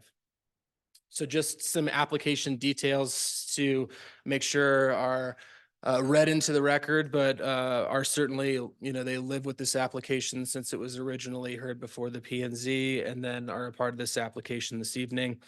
Again, this is an appeal of the Planning Commission's decision. In the code, the Planning Commission has the authority that is granted via ordinance by the council to be a decision-making body for conditional use permits. It's not specifically just for fueling stations or for drive-through fueling stations. It is for conditional use permits. That is really what is being contested this evening, is the validity of that decision. And so we have the applicant's representative here. And as it was previously noticed and in the packet, the property location is 437 West Aspen Avenue. The zone district in which this property is in, that was codified in, I believe, the latter stages of 2021, is the DMU zone, which is the downtown mixed use zone. And this is an appeal again of the Planning Commission's decision on December 12th, 2023, to deny a request for a conditional use permit for a drive-through facility for a retail fueling station and then the prescribed acreage there. That's real key because that's the decision that was made, and that's the bounds of the conversation this evening. Again, here is just a zoning map and an aerial view. You can see the property in the aerial view denoted by these kind of darker black outlines of the subject property. And then here on our left, we've got the zoning classifications, the pinkish color being the downtown mixed use zone. And then like this brownish color to the north west is a planned development, and then the rest of the yellowish is community residential, which is our base residential zoning classification for the city. Just a housekeeping item on that 12/12 Planning Commission meeting. The motion was to approve the application, but that vote failed of 3-4. So another kind of important housekeeping item is, it's not just the applicant that can appeal a decision that's made by a decision-making body. It can be a decision that's made by the Community Development Director, the Planning Commission, Historic Preservation Board, Board of Adjustment, and it can be any person. It's not just the applicant if the decision was not in their favor. It could be any individual that is aggrieved by a decision of the prescribed folks that have authority under the land use code. Who hears the appeal? The city council shall have the authority to hear and decide all other appeals for decisions that were made by the aforementioned list that was on the previous slide. And the manner in which they hear those appeals is the section citation above, but more specifically, it is, in this case, the applicant that is appealing the decision, and the sole burden of proof lands on the applicant when it comes to their application. So it is essentially the items that are listed in their appeal letter that are in the packet. We are, as the staff, responsible for providing a detailed kind of synopsis of what's in their appeal letter, and then constitute essentially comments back to the city council in regards to the areas in which they believe that the planning commission went outside of the prescribed set of approval criteria. So just a timeline. Like any application, we've got strict noticing provisions that are in the code.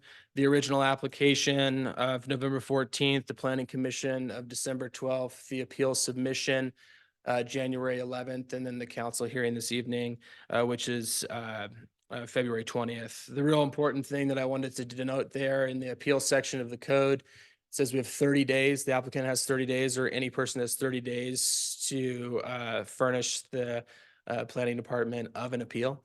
And so they obviously did so within that prescribed deadline, which just wanted to make sure was mentioned as a part of this application this evening.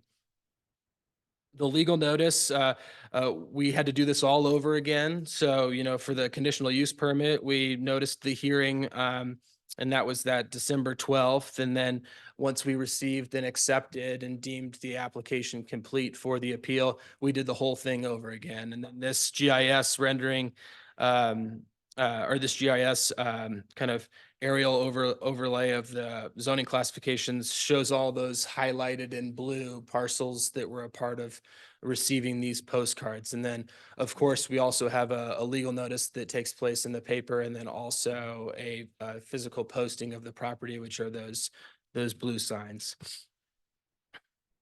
Those are the dates in which that took place: the postcard, sign posting, and then at the Civic Center, and then in the newspaper.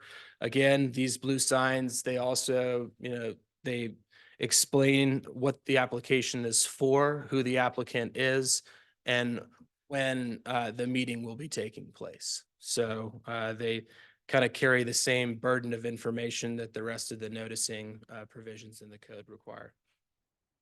The findings that are important in this particular appeal application kind of list out 3 bulleted things as the staff reviewed them from the applicant, and that is kind of an improper or failure to adhere to the city's strategic plan, comp plan, and then land use provisions for conditional use permits.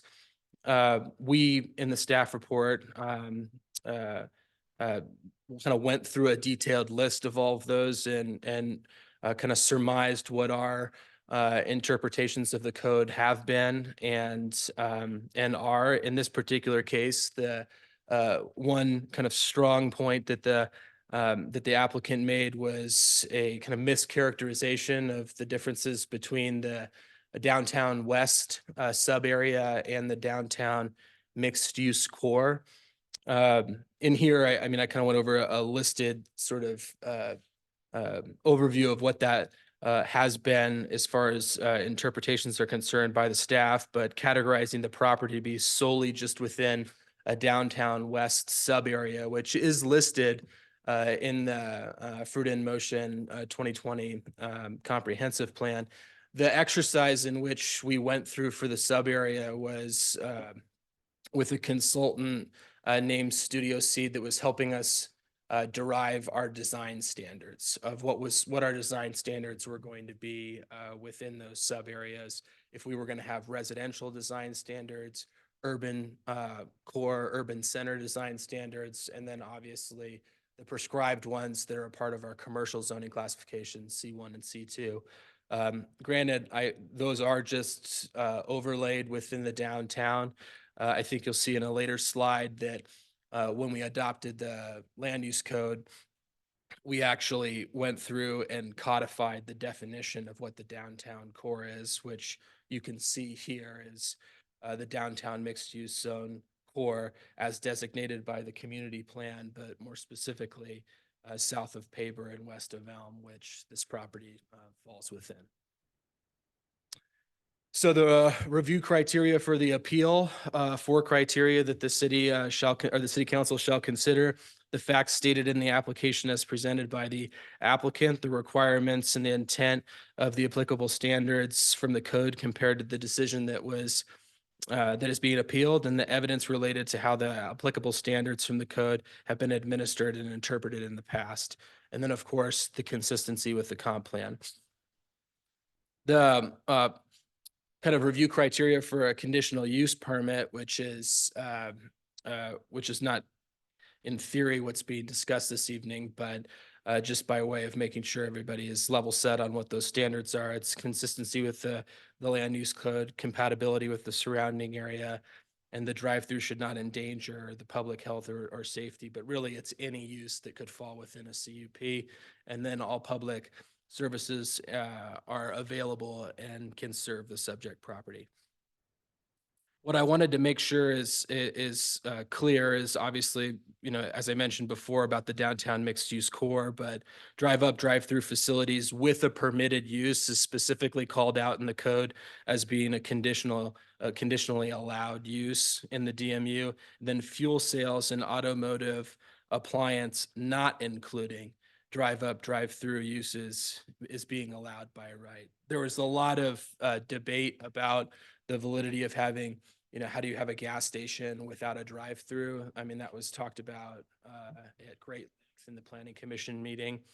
That being said, at the time in which this code was codified, it was the drive up, drive through that was the thing that needed to be looked at each time it was being applied for. I think you'll see with one of those litmus tests for approval criteria of being, you know, how have you interpreted this in the past?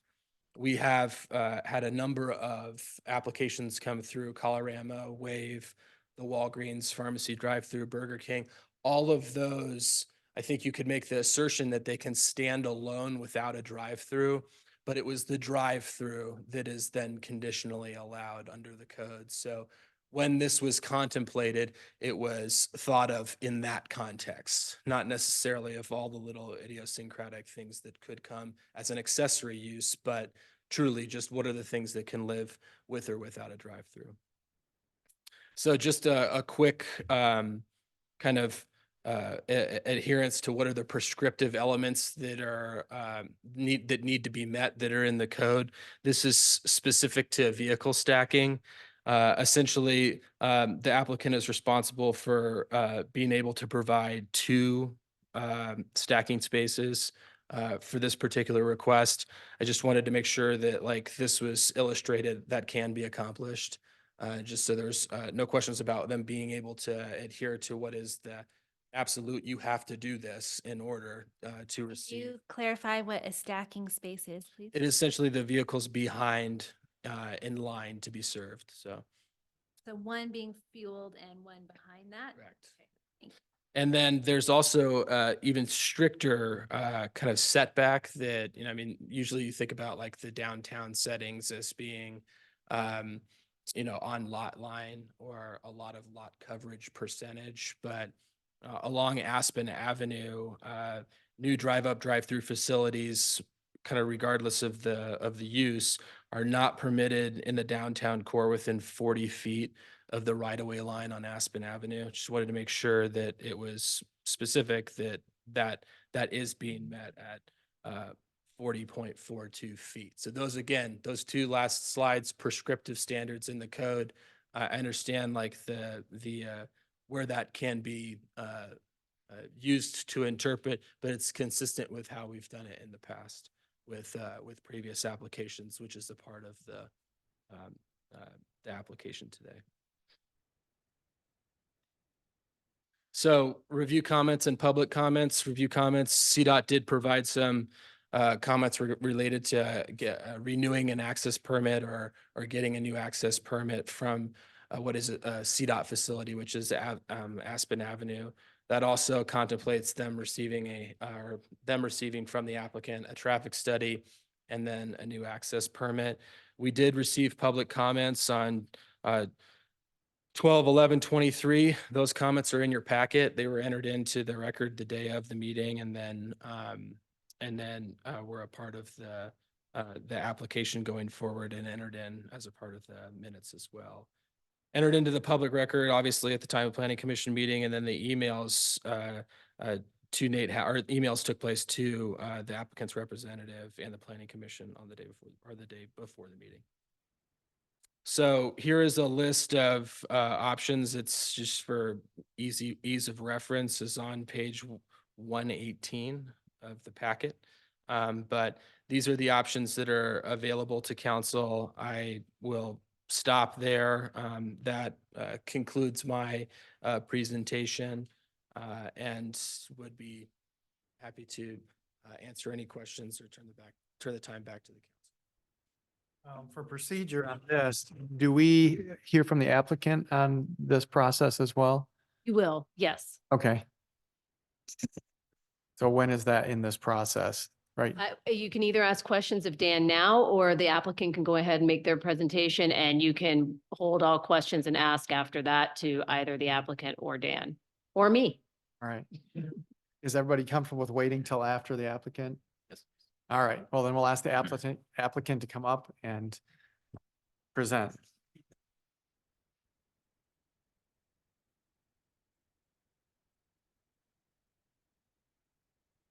Good evening, Mayor and council members. Just if you give us a second while we bring up our presentation that we would also like to include in the record.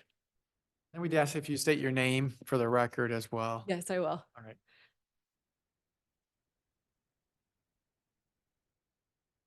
Hey, my name is Tara Bailey and I am land use counsel for the applicant, MJ Property Investors, or I will refer to them as MJ for short. Next slide, please. So tonight, I want to first remind you that we are here tonight to appeal the Planning Commission decision denying our application for a conditional use permit. So this is not the whole project. This is just the conditional use permit. The project will still go through site plan review. And this use, this fuel facility that we are proposing, this is a use by right. So we're only here for the drive-through portion. And as we'll demonstrate in our presentation, we are going to explain all the reasons as to why the Planning Commission erred in its denial. Next slide, please. So this slide shows an agenda of our presentation, just to sort of orient you. First, we're going to go through the background, the zoning of the property, the use, so you have an understanding of the procedure before Planning Commission. And then We will take you through briefly the criteria of approval for a conditional use permit and describe how our project meets all of the criteria of approval. And then we will go into our appeal grounds, and those are listed up here, which I'll get into more detail later. And for those reasons, we are requesting your approval of our conditional use permit for a proposed fuel facility drive-through. Next slide, please. So I'd like to first introduce you to our team. Casey McKeon is here with MJ Property Investors. We also have representatives from Galloway, our architectural, civil engineer, and traffic consultant. So we have Nate Abbott here with us in person. And then we have our civil engineer and traffic consultant available online to answer any questions you may have. We also have representatives from Kroger City Market. And at the end of our presentation, I'm going to turn it over to the City Market grocery store manager, Ray Cordova, to give you a brief synopsis of his experience with some of the community members. Next slide, please.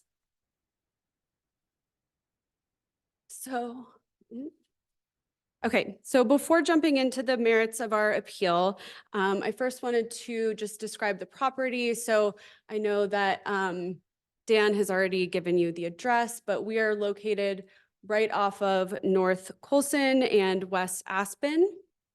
And as you can see, we're just catty corner from City Market as well as Highway 50. You can actually see Highway 50 when you're standing at this property. So we're in pretty close proximity to that highway.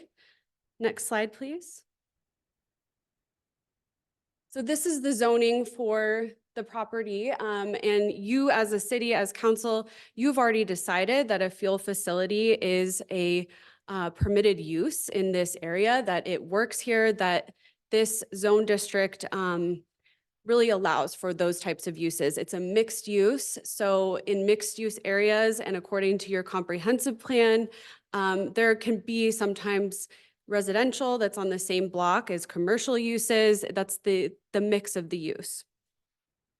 Next slide, please.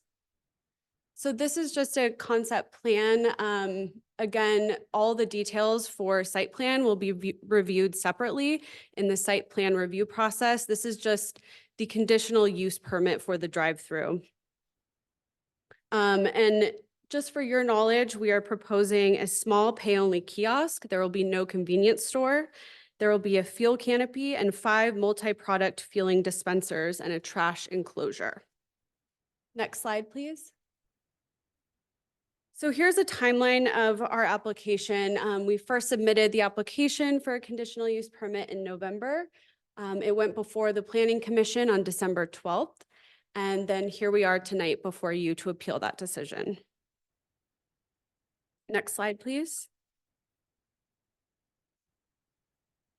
So again, here's just a property map to show its proximity to the surrounding area, as well as the city market. And this fuel facility, as you'll hear tonight from Ray, it is really important to City Market.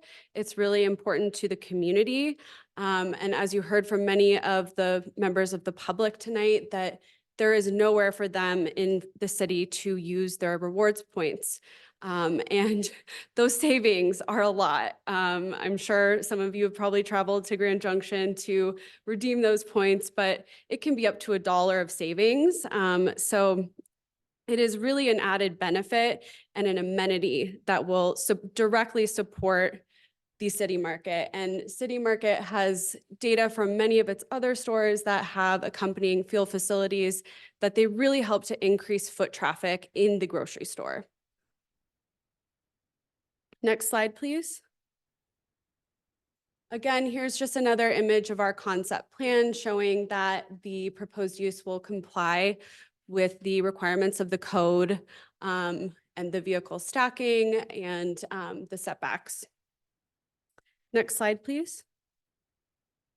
And I know Dan touched on this, but I just wanted to show this to you again and highlight what you will be considering tonight in reviewing the Planning Commission's decision. And consistency with the comprehensive plan is a major consideration. Next slide, please. So just briefly, I'd like to touch on the criteria of approval. So the first criterion is that the project is consistent with the purpose of the land use code, the zoning district in which it's located, as well as the comprehensive plan. And this criterion is met.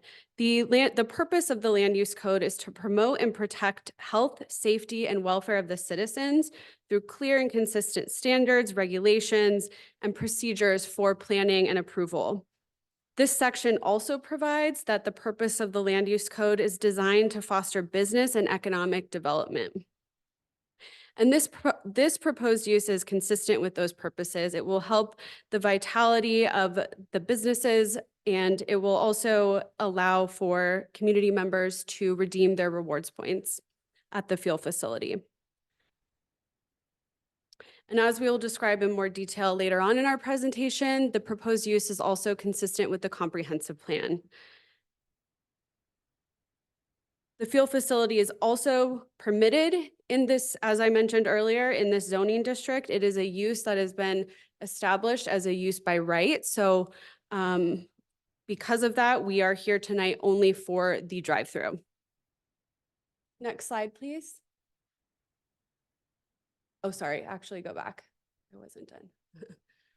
Okay, so the next criterion is compatibility with surrounding uses, that the use is compatible with those surrounding uses, the existing uses. And again, the city has already decided that this use is compatible in this area by zoning it as a permitted use. There's also many other uses in this area with drive-throughs. Right across the street is the Federal Credit Union that was recently approved for a conditional use permit for its drive-through. There is a Walgreens pharmacy, a City Market pharmacy, as well as a Burger King drive-through. I'd also like to point out that when considering compatibility, what we really look at is whether uses which are different can coexist near each other in harmony. So in your city, you have lots of different uses and many of them next to each other. And so what you're really looking at is not whether it's the same use, but whether uses which are different can coexist harmoniously. And the next criterion of approval is that the project will not endanger public health and safety. As Dan described, our site plan, our concept plan provides for adequate vehicle stacking to ensure safe circulation throughout the site. City Market is well-versed in developing these fuel stations, and their organization has already approved this as a safe circulation, which they would not do if they did not feel that this was a safe site. Fueling stations are also heavily regulated by the state. And City Market, again, is well-versed in adhering to these regulations, and they are committed to ensuring safety for this project. And lastly, the project will also comply with all of CDOT's requirements to ensure safe access in and out, and we will be conducting a traffic study as part of the site plan review process as well to analyze how traffic will be impacted. So this criterion is also met. And the last criterion of approval is that there are adequate public facilities to serve the project. Right now, there's an existing building on this site that has adequate public facilities serving it, and those will continue to serve this project. And those are things like wastewater and domestic water and all of those types of utility uses. Next slide, please. So now I'd like to take you through our grounds for the appeal. And we have submitted a letter that describes all of these grounds and how describes each of these in detail and how the Planning Commission erred in its decision. But I'd like to quickly walk you through those as well. So our first ground is that the commission's decision is inconsistent with the city's comprehensive plan, and therefore the commission failed to properly interpret and apply the comprehensive plan when it considered the application for a conditional use permit. Next slide, please.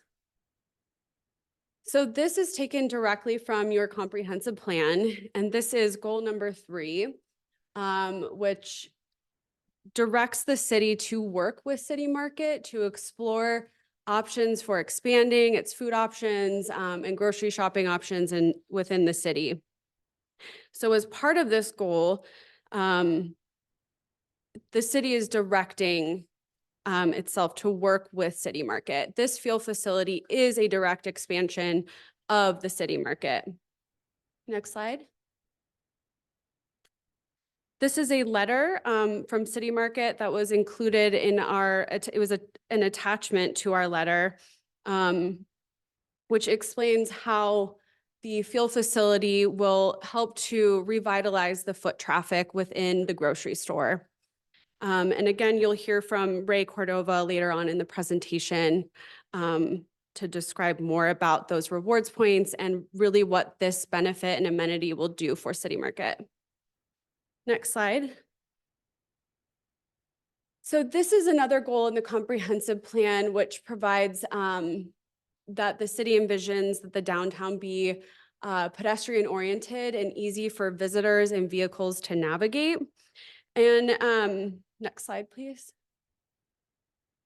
And so these are, I know this is probably really hard to see, but this is all included in our letter as well, if you want to refer to it. But these are all reasons that the Planning Commission gave for denying the application. And all of these reasons relate to walkability. So the Planning Commission felt that this drive-through would not promote the walkability of the area. And as you can see, some of these, I won't go through all of these, but some of these statements include that one commissioner would not be encouraged to keep riding or walking her bike to the park. And that another commissioner felt that the walkability, that goal that I just showed you for transportation, was more important than the goal of economic development and working with City Market to expand grocery options. Another commissioner felt there are a disproportionate number of drive-throughs and that car traffic and travel has been prioritized for the last 70 years. So as you can see by the statements on this slide, the Planning Commission didn't really look at that criteria of approval that I just discussed when making its decision. Next slide. And so I noticed that you have this image here as well. And this is taken directly from your comprehensive plan as well. And so what I take this to mean is that the city envisions that its goals can work in harmony, that this goal of creating a walkable, pedestrian-oriented area can also be a place where we invest in the community for economic development. And if you've been in this area, you notice that there is a 5-foot ADA accessible sidewalk, and that it is a walkable area. And so no matter what use is there, it's still going to have that walkable characteristic.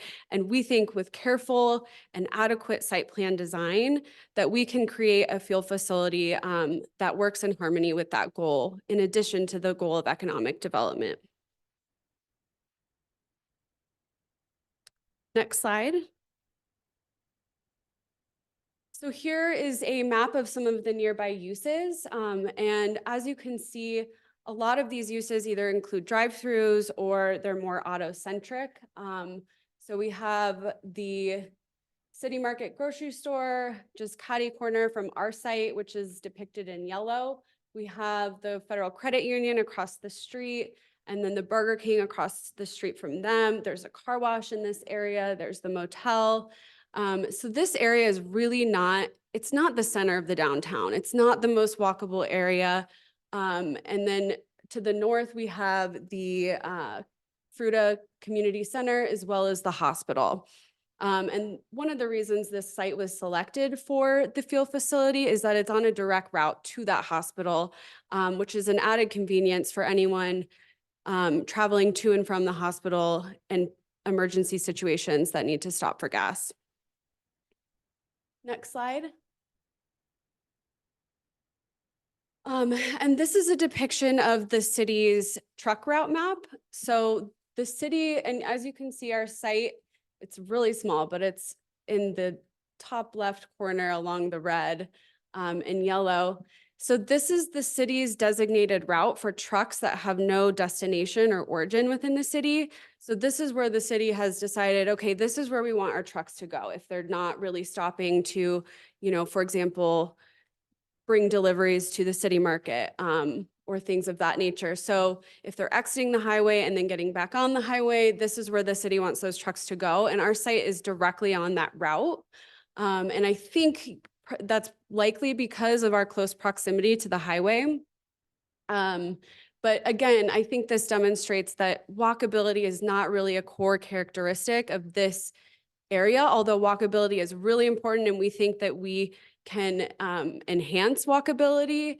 It's not really the core characteristic like it is in your historic downtown.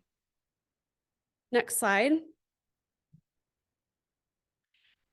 And our second claim for appeal is that the commission decision is inconsistent with the strategic plan. Again, here's the image of the goals all working in harmony together from your strategic plan. And the strategic plan is, as you know, was based on community feedback, and you all created it to really implement goals in a shorter manner than the comprehensive plan, which has a 10-year vision. And then the strategic plan is more of a short-term vision. And the strategic plan's goals, next slide, please. The strategic plan goals directly reflect those that I just went through in the comprehensive plan. So in the interest of time, I'm not going to go through all of that again, but those same reasons apply. These goals, next slide. The goals of economic development and transportation, we think, can work in harmony. And therefore, the commission failed to properly interpret and apply the strategic plan when it issued the denial. Next slide. And our third claim on appeal is that the commission's denial was based on incorrect information, that the property is within the comprehensive plan's downtown core sub-area. Next slide. So here's a map of those sub-areas. And our site is in yellow, which is the downtown west area. And then as you can see, the downtown core is to the east in red. And so there are just separate characteristics that apply to each of these areas. And we agree with staff that this isn't the zoning of the property, but it is something that you all consider when you're looking at a project and you're looking at what character does this area have. And so we do think its distinction is important. And your comprehensive plan provides that or directs the city to adopt the downtown subareas plan as a way to express the desired character for different areas of the downtown. Next slide. And so I just wanted to show this quickly for your knowledge. On the right hand of the screen, those are all the subareas and their characteristics listed out directly from your comprehensive plan. And on the left, we sort of summarized it, but downtown core, this is what we think of as your civic center, your historical downtown. This is the walkable area. This is the area that's the heart of the downtown, the center of the downtown. I don't think anyone is going to characterize City Market and these properties right off the highway as the heart of the downtown. So we do think that that distinction is important when considering a project. Next slide. And again, just to briefly emphasize that these uses that are within the downtown west, they have drive-throughs. You have approved drive-throughs for these projects before. Next slide. And I just want to briefly show this again as the decision grounds from Planning Commission, all based on walkability. Next slide. And lastly, and thank you for sitting with me through all of this, is that the commission failed to properly interpret and apply the relevant provisions of the land use code. So here is this is the relevant provision. This is the criteria of approval for a conditional use. And again, by deciding that this because the planning commission felt that this use would not promote walkability, the commission didn't really apply the code and determine which criteria that this conditional use permit did not meet. Additionally, as I described earlier in our presentation, this project does comply with your criteria of approval for a conditional use permit. There were several statements from commissioners throughout the Planning Commission hearing. Really, it seemed like the basis for their decision was that they just did not want a fuel facility, and that even some of the commissioners, they admitted that this use is compatible, that it's zoned for this purpose, but that they just did not want a fuel facility. And that is none of the criteria of approval. Next slide. So again, just to remind you, this is the review criteria to consider tonight when you're making your decision. And I also wanted to highlight C here, which is evidence related to how the applicable standards of this code have been applied differently in the past. Again, right across the street from us, we have the Federal Credit Union with an approved conditional use permit. And so it's our understanding that these standards were applied differently by the Planning Commission as to our project than they were previously for other projects. And lastly, the evidence that was before the Planning Commission unequivocally established that our project did meet all of the criteria of approval. Next slide. So in summary, we respectfully request that you reverse the Planning Commission decision and approve our application for a conditional use permit for these reasons. The Planning Commission's denial is inconsistent with the comprehensive plan as well as the strategic plan, and the application meets all of the criteria of approval, and the Planning Commission did not properly apply and interpret the criteria of approval when it considered the application. Thank you so much for your time tonight. We really appreciate it. And just briefly, I'm going to invite Ray Cordova, the manager of City Market, to come up here and talk with you briefly. All right, thank you.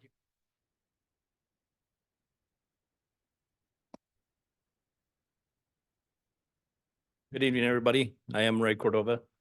I've been with City Market for 41 years, and the last 6 years I've been back in my hometown of Fruita.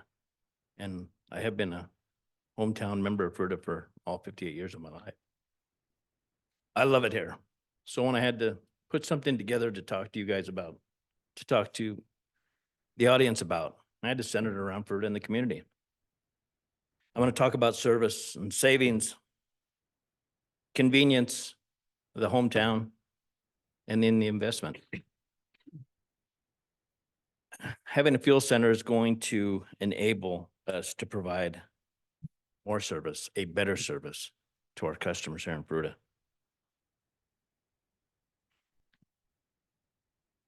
We take that personal. You come into my store, we take serving our community personal. We're on the dinner table. We're in your homes for the holidays. We're there for special occasions. Everybody that shops in Fruita, they're our friends, they're our family, they're our neighbors. We take great pride in serving the community. The convenience that it's going to provide the community.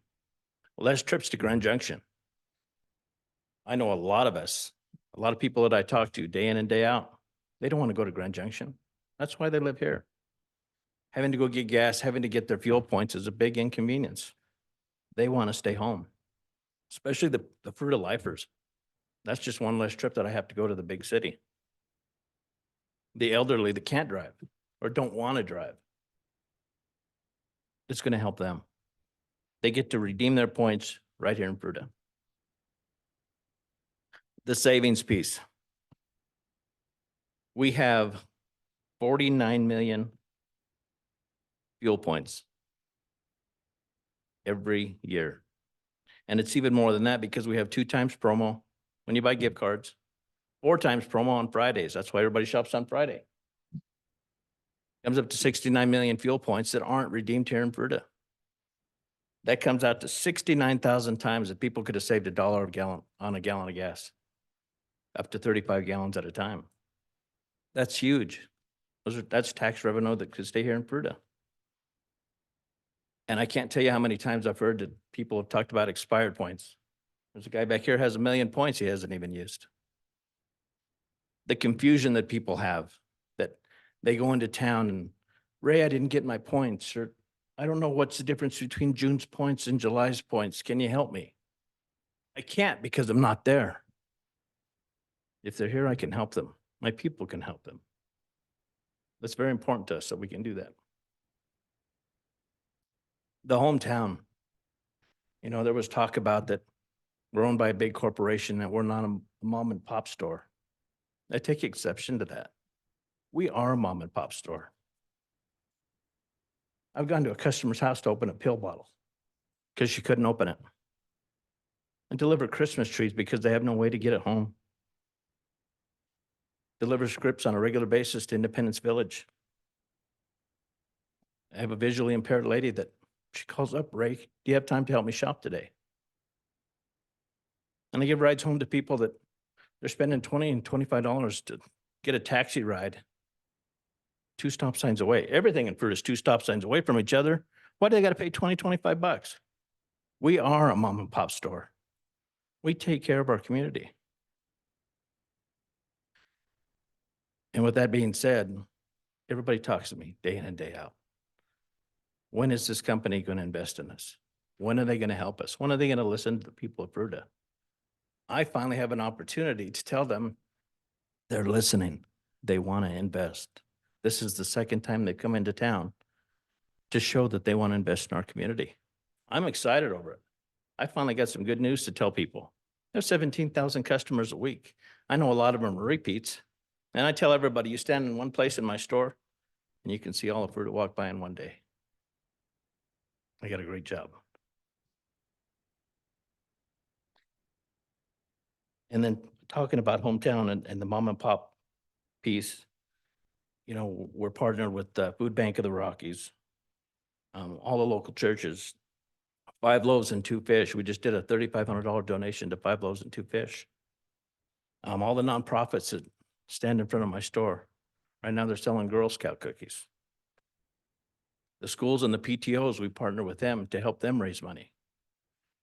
We are part of this community. We are invested in this community. You can say Kroger, you can say King Soopers, you can say City Market, you know. I'm preaching Mayberry because that's who we are.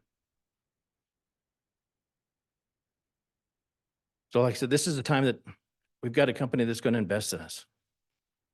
And they're going to focus on the people in Fruita. I heard this council say that. Focus on the people in Fruita. Well, that's what they're doing right now. I hope you guys will do that. Focus on the people in Fruita. Day in and day out, they're telling me they want this fuel center. They want to redeem their fuel points here. They want to save money. They don't want to go to Grand Junction. I don't want them to either. Let's just get them to stay home. So, thank you for your time. I very much appreciate it. Thanks, Ray. All right, with that, we're going to open it up to comments by council. So who has questions that they want to start with? I have procedural questions. All right.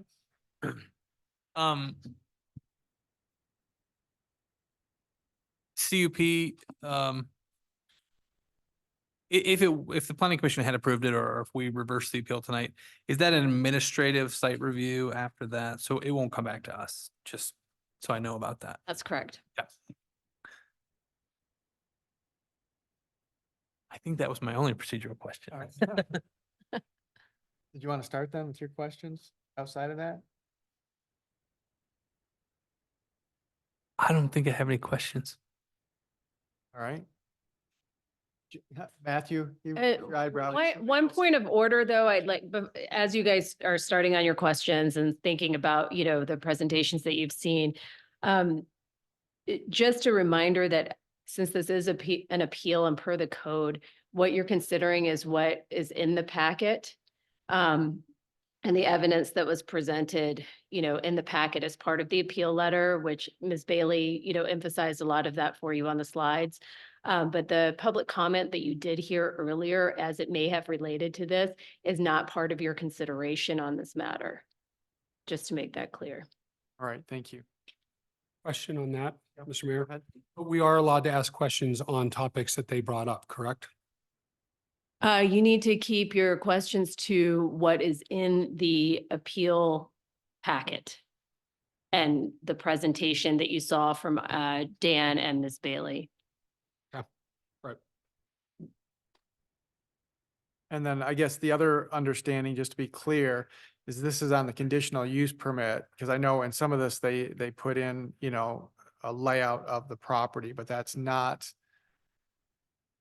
We're looking at just the conditional use. The conditional use permit, right. I For the mean, drive-through, for a drive-through facility, that's, and does it meet our code and our criteria? does it meet the criteria for conditional use permit? Okay, because this will kind of piggyback on what Ken was saying. So the procedure will be if conditional use permit is approved, then it's all administration for the rest of the information. Correct. Some of Then the it would go, information we're seeing in tonight. what, I'm sorry, say- So, because some of this information that we're seeing doesn't relate to the conditional use permit. I think Ms. Bailey would like to say something. Thank you, Mayor.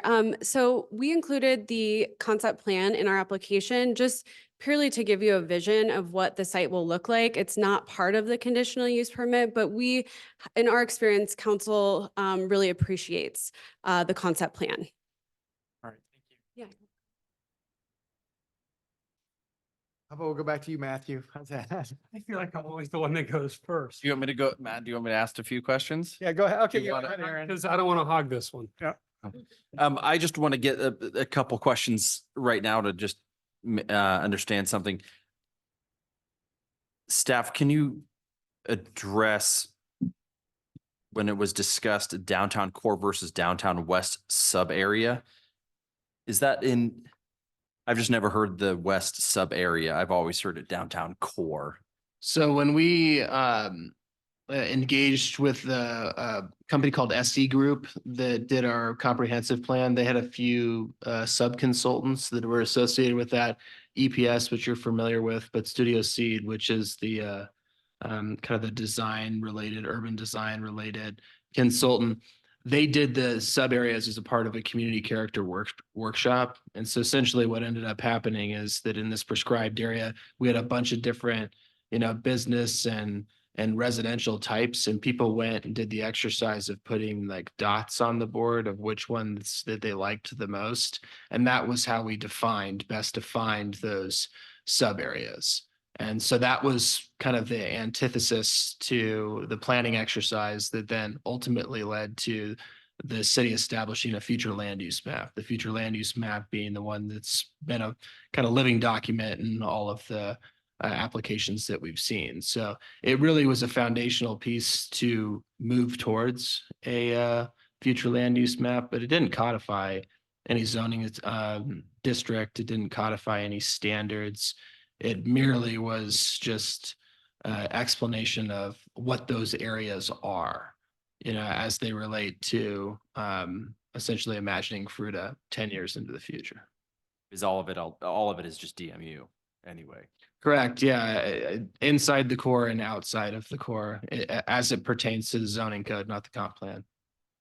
Can you clarify? We went a little quick on the slide and I wish we would have seen it a little longer, but it's the one about the conditional use permit and the by right.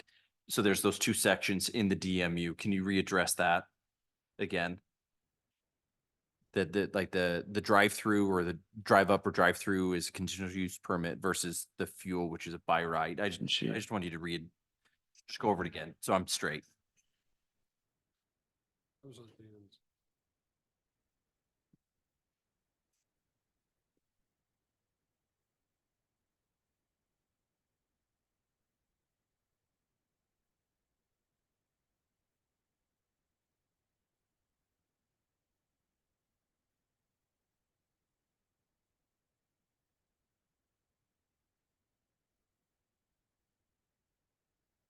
Was that the slide that you were referring to, Councilmember Well, yeah, Hansi? it clearly doesn't meet our font size. Correct. It is. Yeah. Yeah.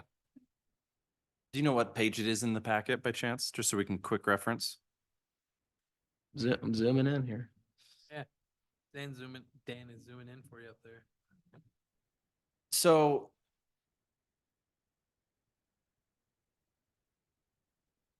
what's the difference between as staff determined that this is a drive up, drive through.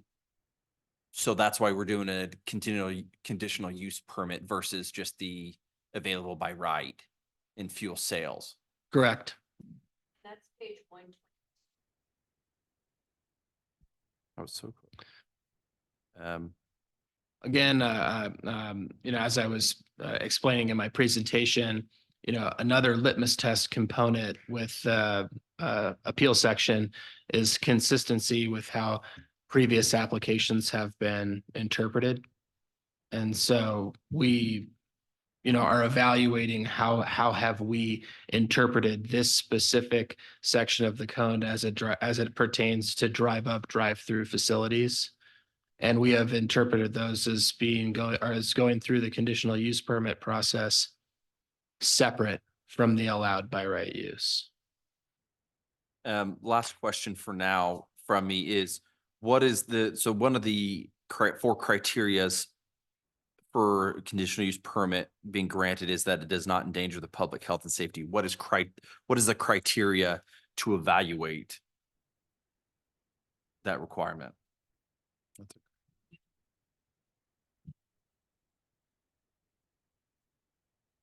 It's got a little. So yeah, that third bullet point, what's the criteria for deciding if something is or is not an endangered public health?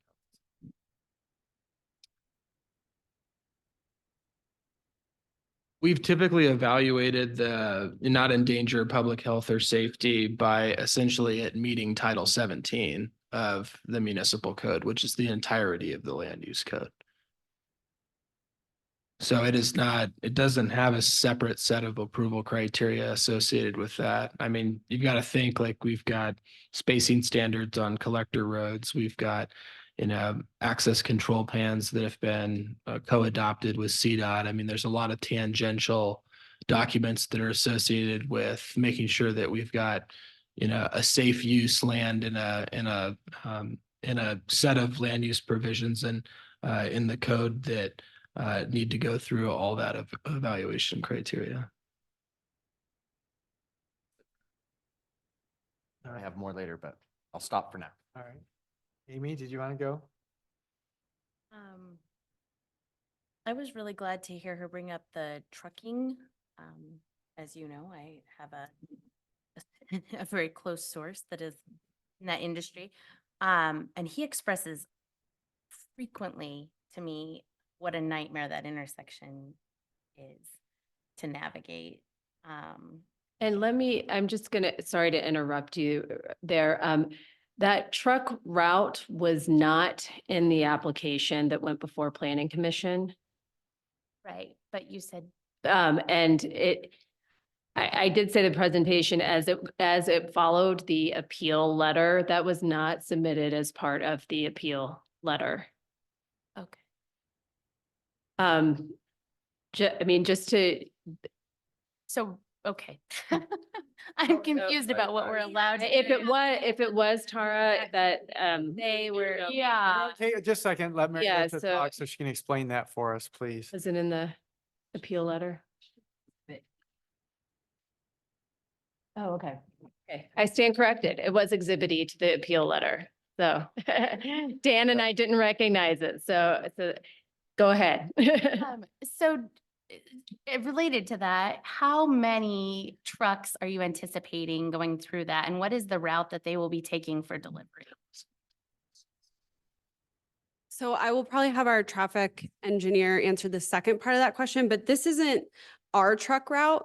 This is the truck route of the city. So this is the map that the city designated. Our trucks will come in different. So I'm going to turn it over to Brian. He's available on Zoom. Thank you. Can you all hear me? Yes. So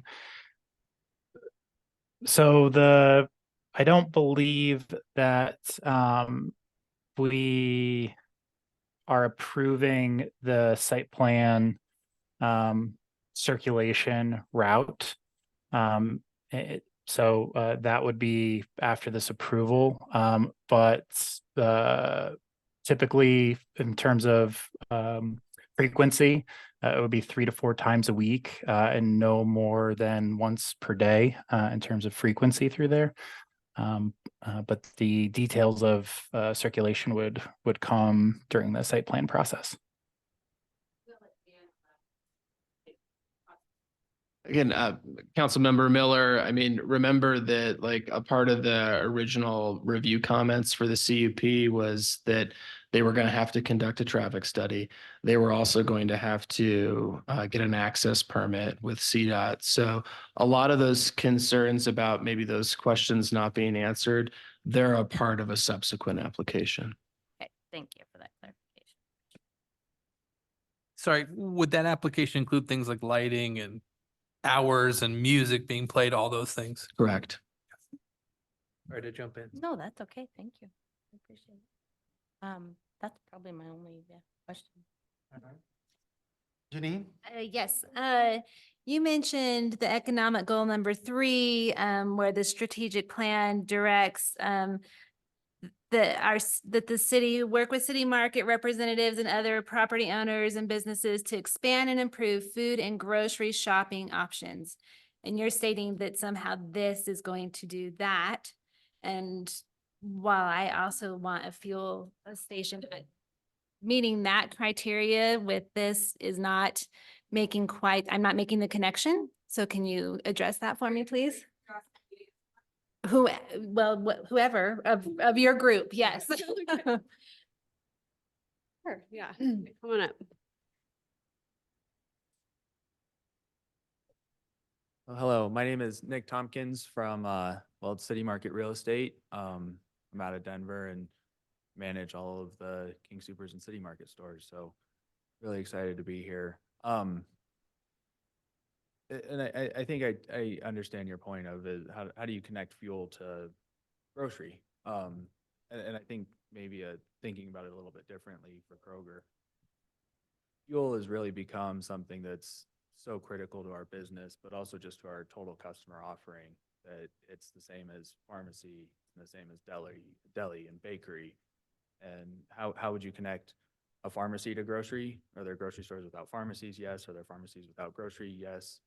But we really view it as a total customer offering, and the customers being able to use their reward points, the emphasis we put on that, and how do we best serve that community and customer. And so it's really in our mind, it's a department just like any other. It just happens to not be inside the store directly. Okay, our specific strategic plan is specific to food and grocery, and as using it as a proof to meet that criteria. I totally hear that it's an overall treating the customer the best way possible and a one-stop shop for all your things and all. I get it. Like I see that. I still might struggle to see that it actually meets food and grocery connection. But very much, it's just part of the expanding business. And in our Fred Meyer division, we have 200,000 square foot stores that sell TVs. And do TVs relate to apples? You know, not quite directly, but part of that brand, and similar to how City Market's connected to fuel, is it's part of the customer offering and how we kind of want to fulfill what I'd call the customer experience. absolutely. I understand that. Thank you. I do think as we put this together and through community input, that the citizens of Fruita likely took that to hopefully mean a bigger store or something along those lines. And so I'm just curious if connecting the fuel to that leads to something that hits that mark as you use it as a proof for meeting the criteria. And so I always try to be really fair and really clear, because we want you guys to trust City Market, and I want you to trust me hopefully the next time I'm up here. Those are two separate decisions, and they're two separate work streams and workflows. But my job is to support the stores that we have the best that we can, and the opportunity that we have today as of this evening is to add a fueling facility to support this store, which, as Ray mentioned, the customers are going down to Grand Junction to goes, this is store 413 and they're going down to store 451 out in Yeah. Grand Junction and, using their fuel points and shopping down there. And the best way that we can support store 413 this evening is to add the fueling facility so that those customers can stay local to Fruita. Perfect. Okay. Thank you so much. Is that it, Janine? Yes, that's it. Thank you. Do you want to go, James, or you want me to turn it over to Matthew? I got stuff I want to ask, but it's not in this, so I'm still struggling with what to ask. I'm good. Go to Matthew. Help me, Dan, I think this is probably towards you. Help me understand the impact of the CDOT traffic study and and the results of that study would have on this project going forward. Sure. As a general overview, I just want to also let the council know that we do have Sam Atkins, our city engineer, so he might want to expand on that more, but the applicant's going to be responsible for submitting a methodology to CDOT. They're going to have to accept that methodology. It's going to have distribution, based off of this particular use, and what that change could be. And it could require offsite improvements. It could require improvements that maybe are at the intersection of Highway 6 and 50 and Colson. Doesn't necessarily have to be specific to their site. Again, the things that are going to be evaluated are whether or not they're going to get a right in, on Aspen Avenue, which is a CDOT facility. So, I mean, kind of the whole thing gets evaluated and contemplated in that regard, but more specifically, they're going to have to get a methodology approved through CDOT in order to conduct the study with those base level assumptions. Sam, are you on the line and could add anything to that? Yeah, I am. Are you there? Hi, Sam. Yes. Hi, Sam. Hello. Yeah, they're going to have to provide a traffic study, which may produce improvements, but they also have to do a queuing study so that they do not back traffic up into what is that truck route, which is the 340 to Aspen to Colson to Highway 6. So that's another burden that needs to take place on their behalf. Okay. And just, sorry, and just a reminder though, I mean, that's not part of the conditional use permit criteria. So this applicant doesn't get to that step if it does not have a conditional use permit for a drive-through facility. And I keep getting, just as a point of clarification, we keep talking about drive-through. It's not truly a drive-through. What we're looking at is a drive-up. Okay. Just one other point of clarification, Councilmember Bremen, like the conditional use permit application, if it is approved or ultimately this appeal reverses the PC's decision to deny, it doesn't constitute that they will receive a access permit either. So those two things are not linked between the city and CDOT. Am I allowed to ask a question about the statement that was made at the podium? During public comment or during the presentations of the During the appeal? presentation. Sure. So and I apologize because I did not the gentleman from Kroger. So I want to get a clarification on what you said. There's not a direct correlation between the fuel station and a larger grocery store.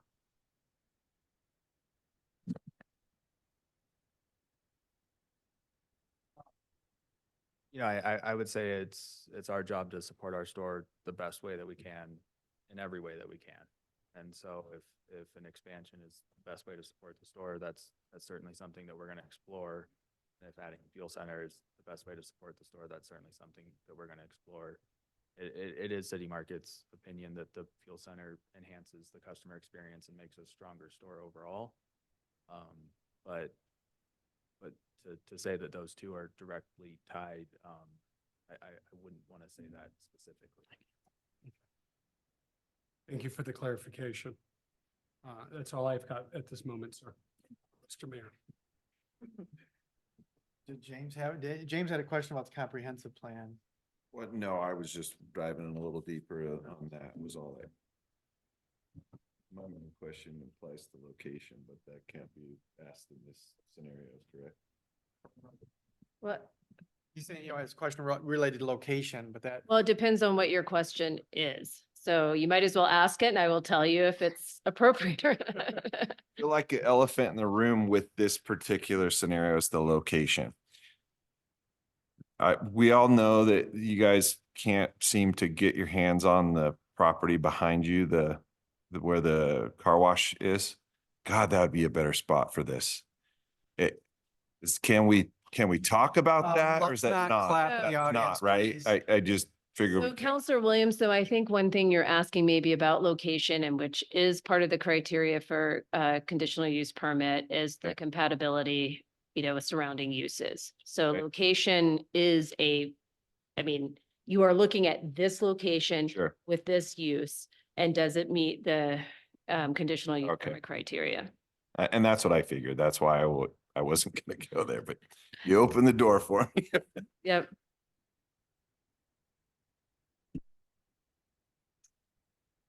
All right, does anybody else have any questions or comments?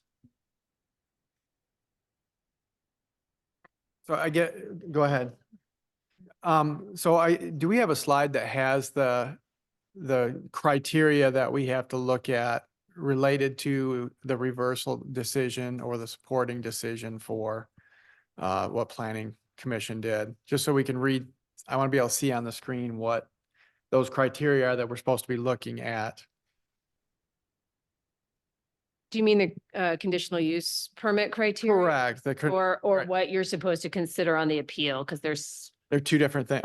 So I guess I want direction on what are we supposed to be looking at for this, I guess for this appeal would be Sure. So the request is to reverse the planning commission's denial right, but based on, the facts in the application, which include that application that was before the planning commission, as well as the appeal letter that you received, the requirements of the code, the interpretation of the code in the past, and the consistency with the comprehensive plan.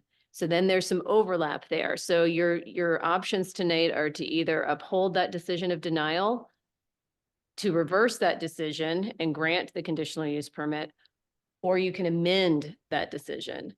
If you're going to whichever way you decide to go, if you're going to uphold the denial, then you need to find that it did not, that the planning commission was correct and it did not meet all of the criteria for a conditional use permit, and you should be specific about what was not met. If you're going to reverse it, then you would need to make findings of fact that it did meet the criteria of a conditional use permit, and, specify that.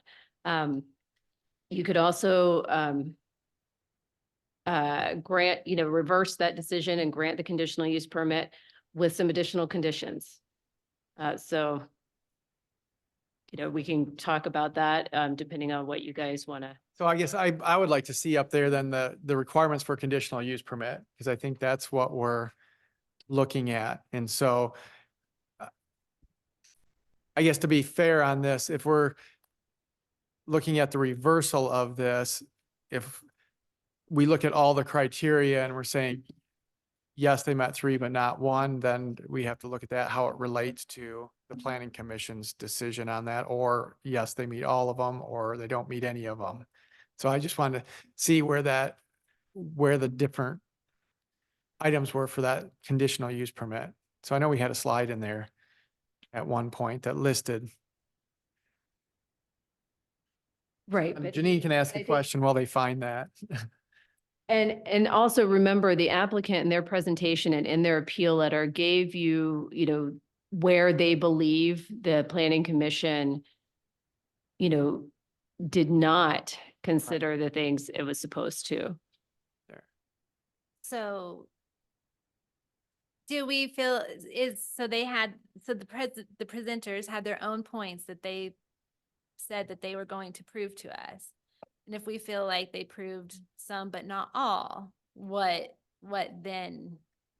I mean, is that Of the conditional do you mean of the conditional? what they said that they were going to present and why. Sure.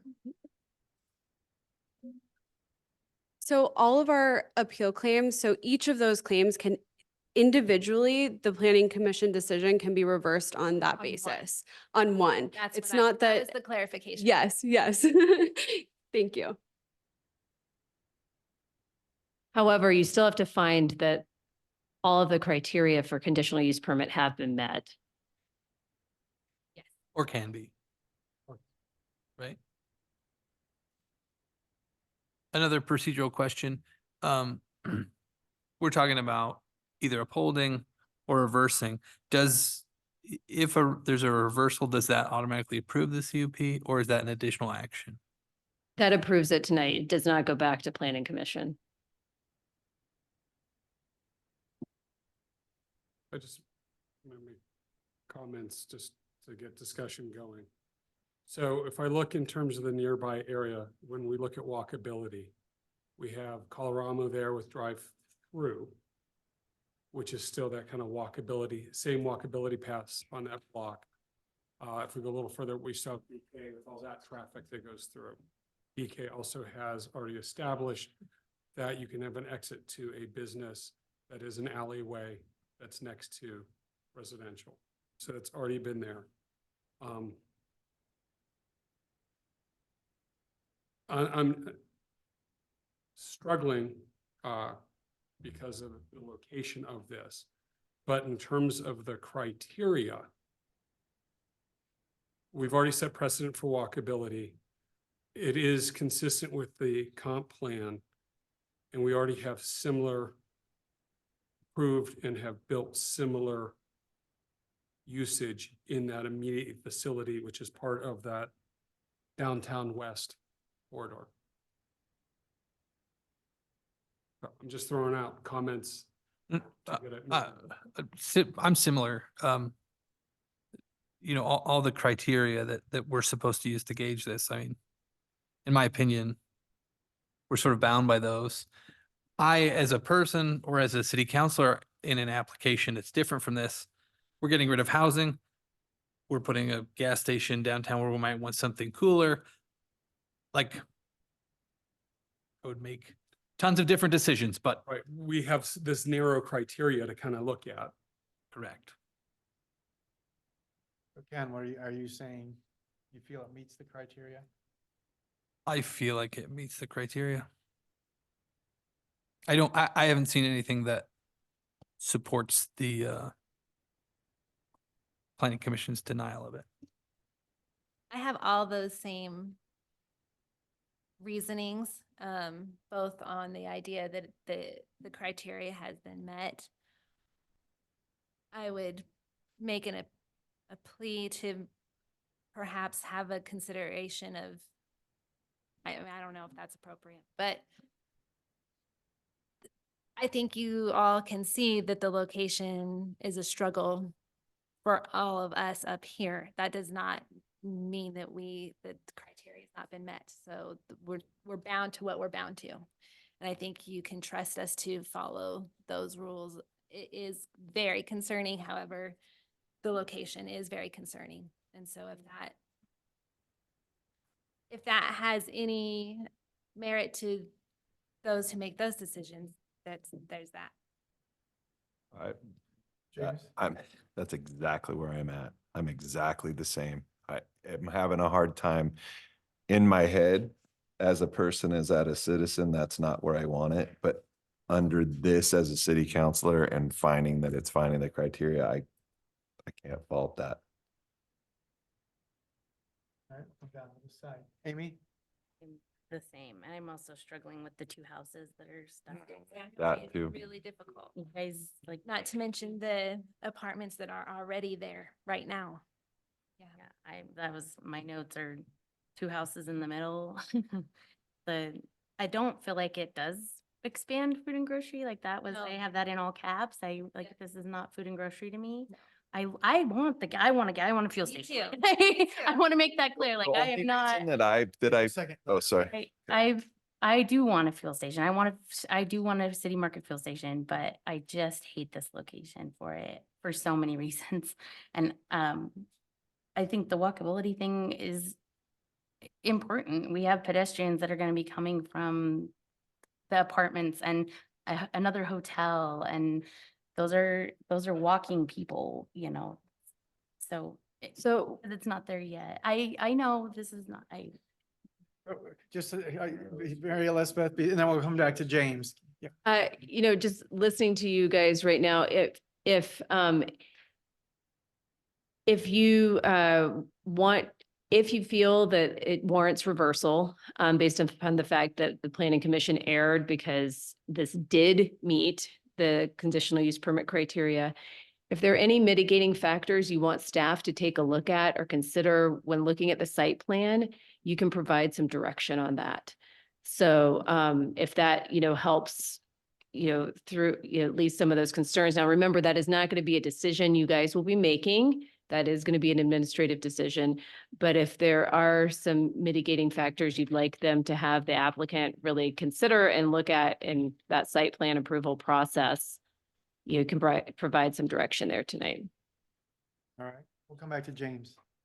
So the way that I'm able to wrap my head around that particular part of it, the expand and improve food and grocery shopping, is the fact that because of we would have people getting gas in town, it would improve their ability to go and get food, and there would be more shopping that would happen in it.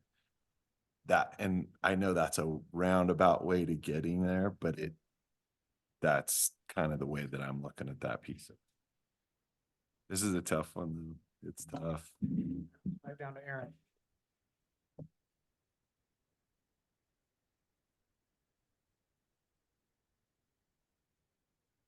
Hold on for a bit. I'm thinking. It encourages is my word. yeah. So, Mr. Mayor, members of council, perhaps a question you could ask of the applicant is, do they have any statistical evidence on how much fueling station increases the productivity of the store as far as revenues are concerned?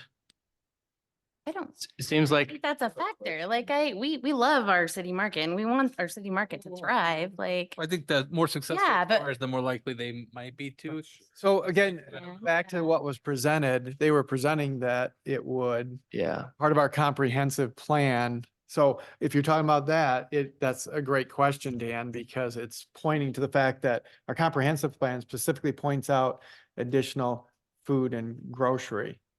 It doesn't say fuel, it says food and grocery. So that question relates that. So did you guys want to address, do you guys have any data that would suggest? that this will lead to a bigger grocery store? Like, Well, it just has to lead to improved grocery and food store options. Bifurcated that. Right. I don't think it's the same. Right. yeah. All right. I'm having a hard time with that. So. And my boss called into the Zoom meeting. So I'm gonna try to be careful. If the public speaking wasn't pressure enough, doing it in front of my direct report certainly is. And we're also will say he's more than welcome to talk. So, Yeah, but I think, you know, we actually have a specific part of financial analysis. And we call it a budget because eventually the financial analysis becomes the budget for construction to build. We're supposed to stay under it. But we have a part of the budget that directly correlates to what kind of in-store grocery lift will we get from this gas station, and we have metrics. They ran I believe it was a 3-year study on gas stations that were open based off of off-site and then on-site, and then how that correlated to the stores themselves. I'm hesitant to share the specific numbers just based on kind of, we got to keep something to ourselves. But oh, all right, you said I can say it.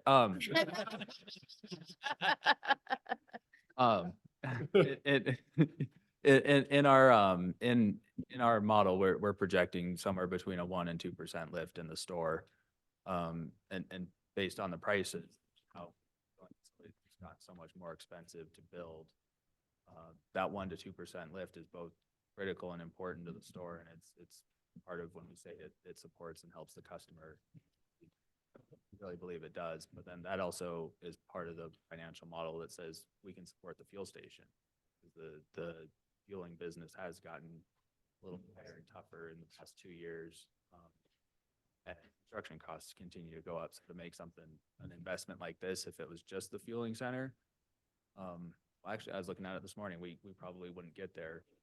But with the fueling center and then the impact that has to the store, it starts to build the case that if we're within kind of where we expect to be on a construction estimate, that that we can. Cost went way crazy. We're gonna have to revisit, but that impact is both accounted for in our budget and what we present to our capital committee in Cincinnati, and then not just accounted for, but it's critical to making these projects. When you say lift, sorry. You're still in your questions. Huh? You're still on your questions.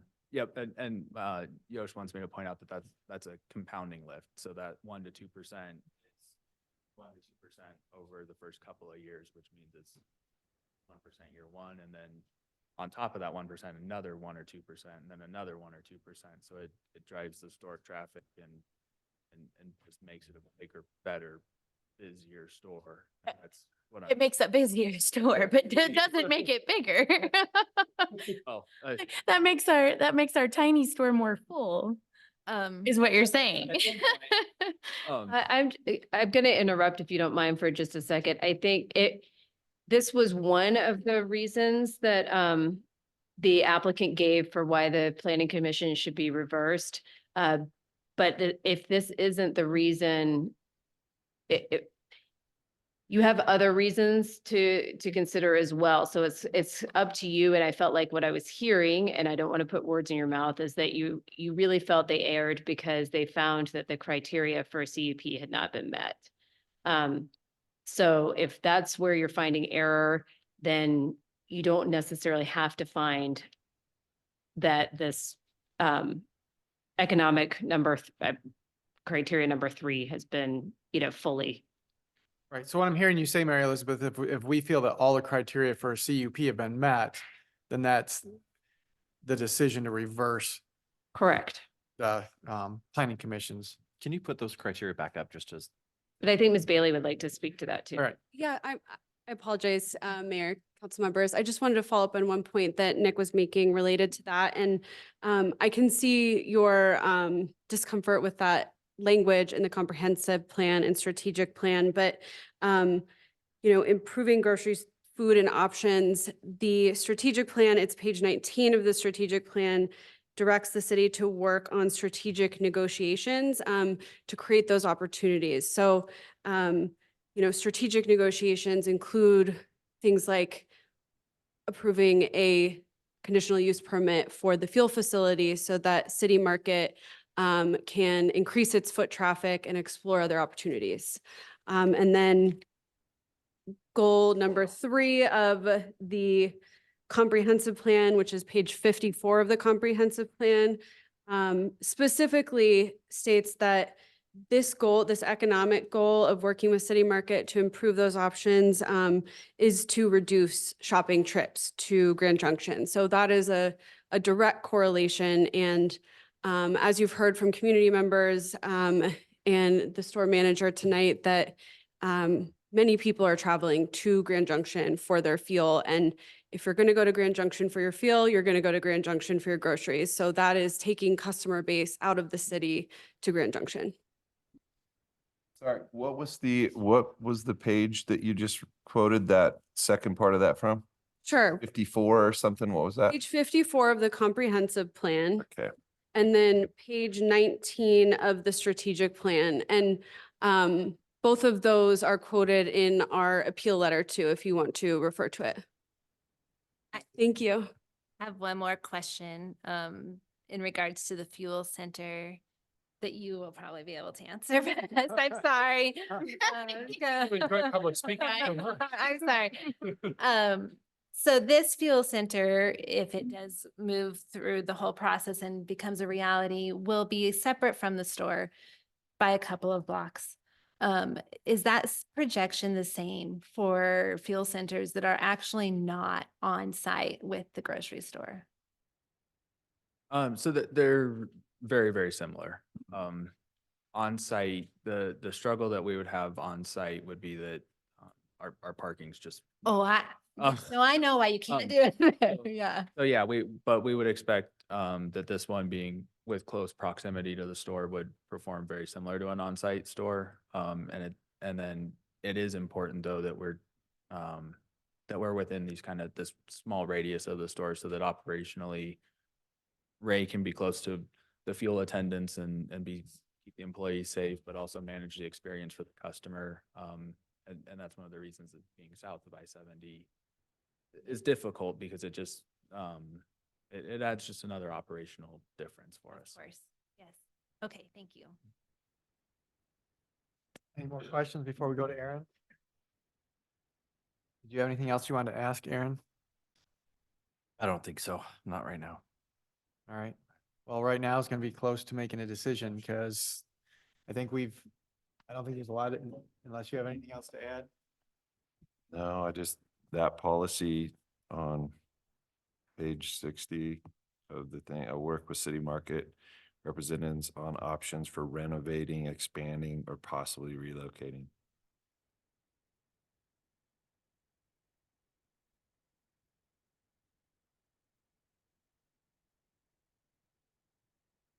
So their question.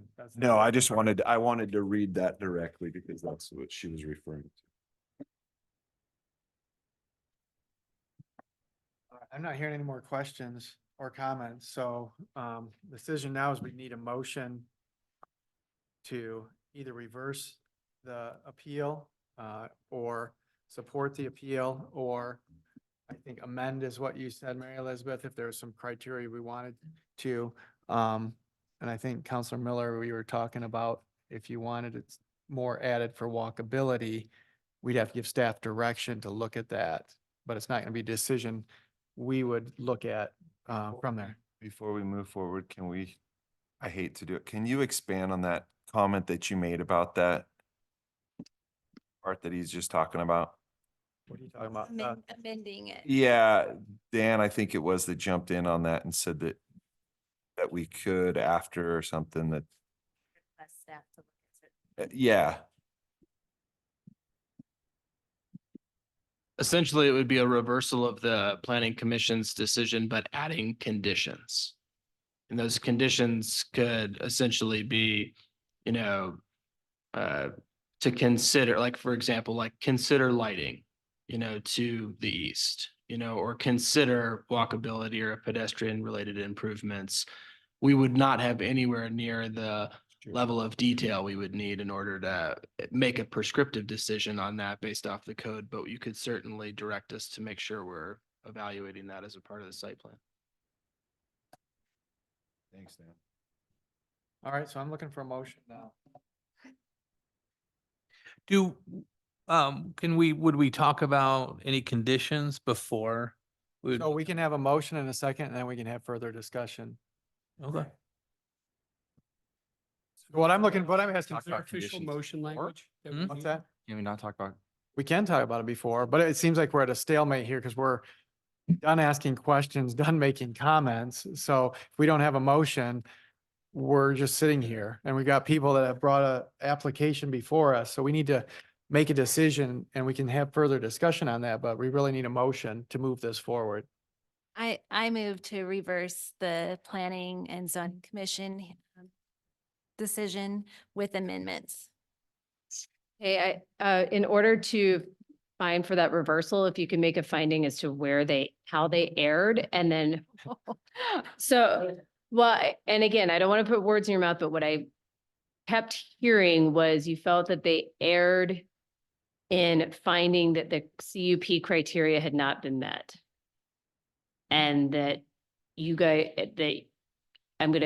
since you're making the motion, Counselor Purser, I'm going to point to you, that you felt that those conditional use permit criteria have been met. So do you want me to, if that is where you're going with your motion, I'm happy to help you with language. That would be great. So it would be a motion to reverse the planning commission's decision denying the CUP permit with a finding that they erred in finding the criteria had not been met. And that city council specifically finds that all the criteria for a conditional use permit have been met by the applicant. For a Before you drive, say move, so moved on that.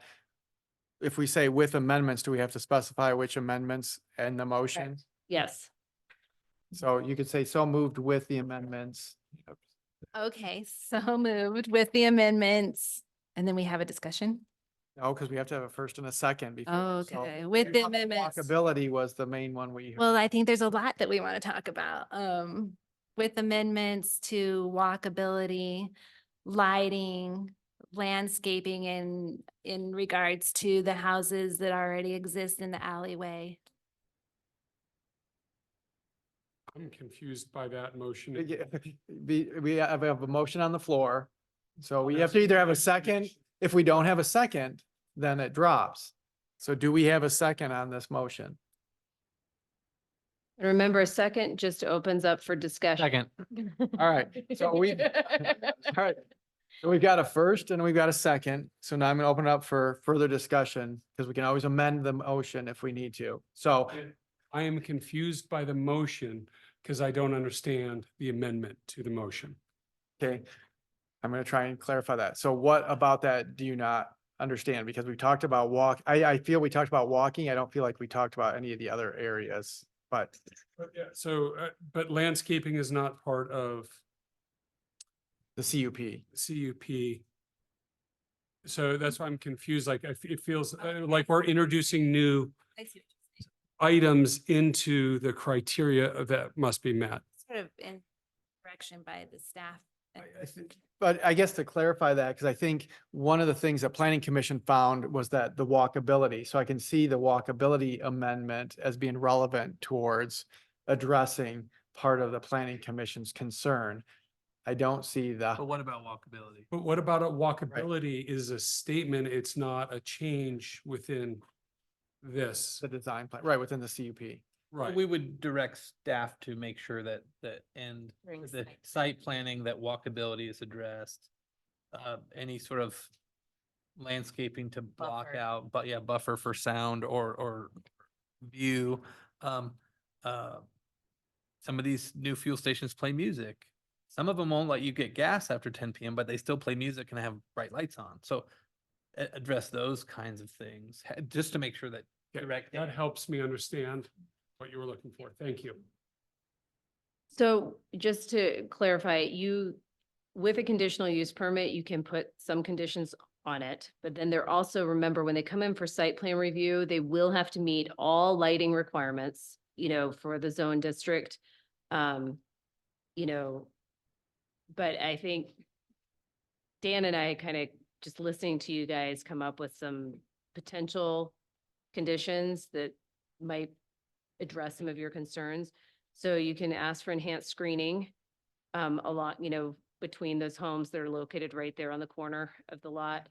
To look at, pedestrian, make sure there's good pedestrian crosswalk marking. For the walkability, and potentially even crossing signals for peds, flashing signals if they're coming across those driveways. That could be a condition. But I think these seem to be the two main things. As far as the music goes, is there with the noise?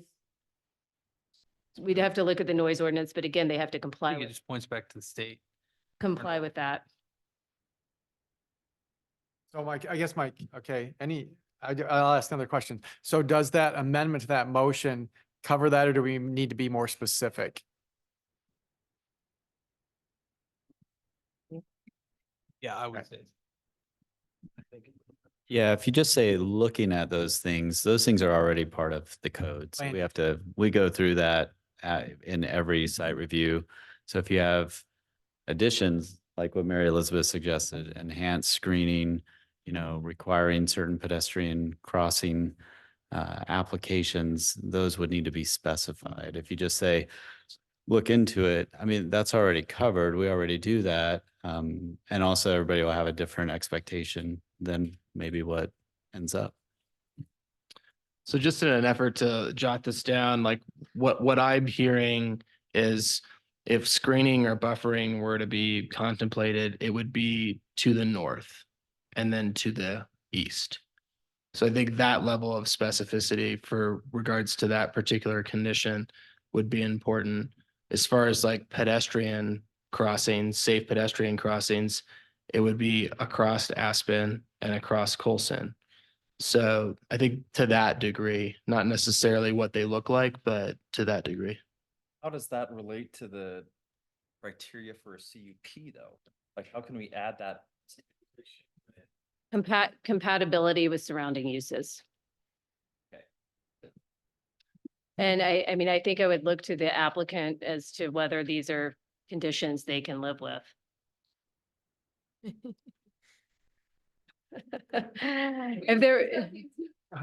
If there were specific conditions attached to the conditional use permit for that additional screening, with regard to a buffer for those homes that are located North on and a east. on the cutout.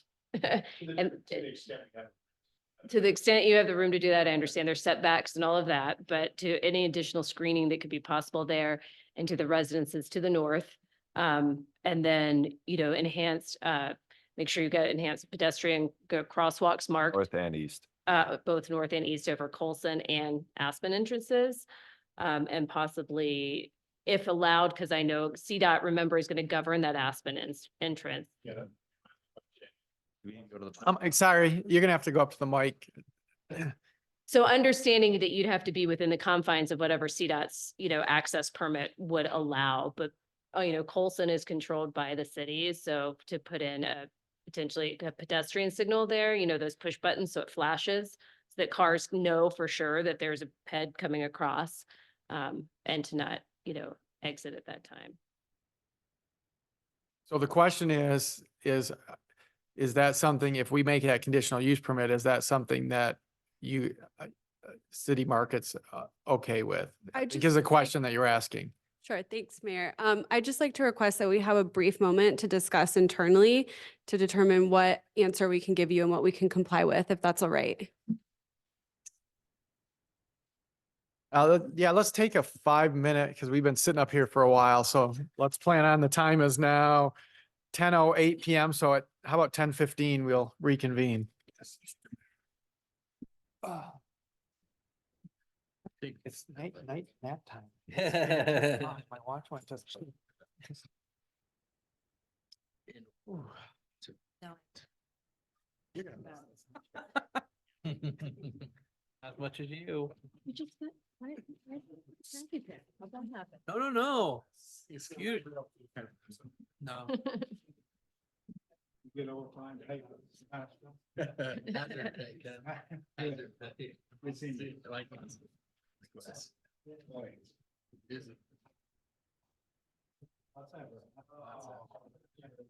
I'm wondering, and I guess during the Also wonder, but I won't.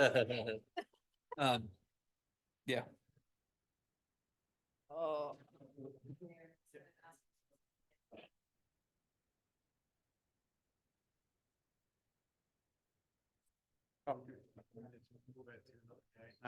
Or to. Oh, do it right after. Instead of after our council action. Yeah. Reports and actions.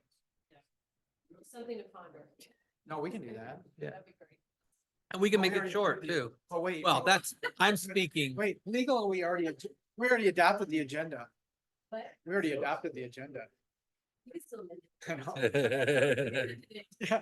If it's convenient for a lawyer, we can amend anything. Yeah. Oh. How many times is Amy gonna leave tonight?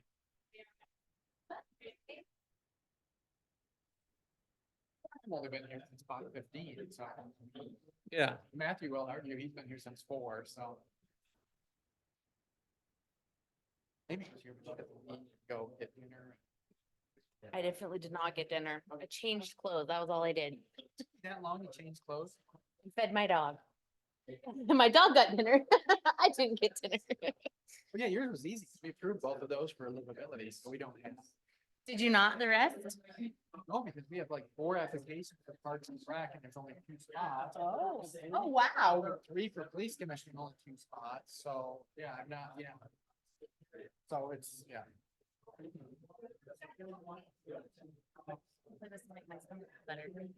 Probably not. Matthew, politics. Shaking hands and kissing babies. How are you holding on? Hands and shaking babies. I think what I think might. Not gonna get everybody back in. I don't want to be too close to this. I don't want to overhear some. It's like I need to go la la la la. Your dinner was better than mine. I didn't want to. It's not bad, but yeah, I appreciated my slide. Oh, great. I mean, this is, that's good. Doing what you need to be. yeah. It's kissing hands and shaking babies. I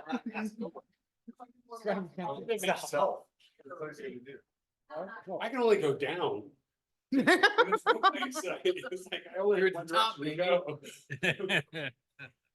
So his approval rating is supposed to be okay.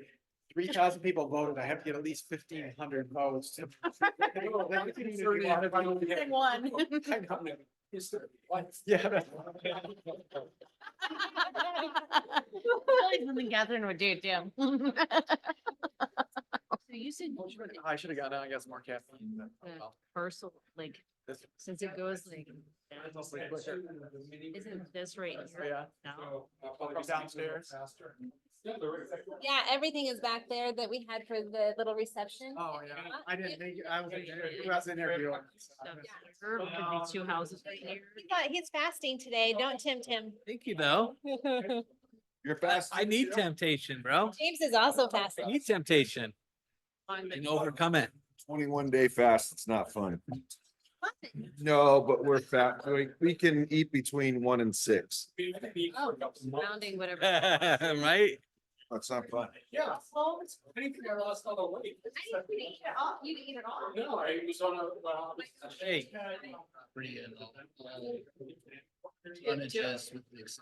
You had a sensible shake for breakfast, a sensible shake for lunch, but no sensible dinner.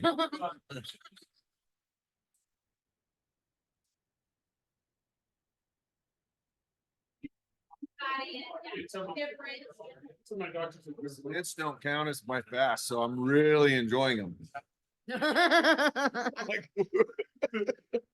Well, don't be jealous of my kind bar. It wasn't very good. Right now, it would be very good. Me and Sam keep laughing at each other. We like walk into the kitchen and you like accidentally just go to grab something. You're like, oh, hey. Yeah. Like I literally, I walked in the other day. I'm like, hi pantry, how's it going? See you tomorrow. And at 6 o'clock, I'm like, good night, guys. Thanks. Speeding home. It's embarrassing how much. Where the heck did the mayor go? Well, growing up, we just ate for taste. It wasn't about fuel. Are you pregnant?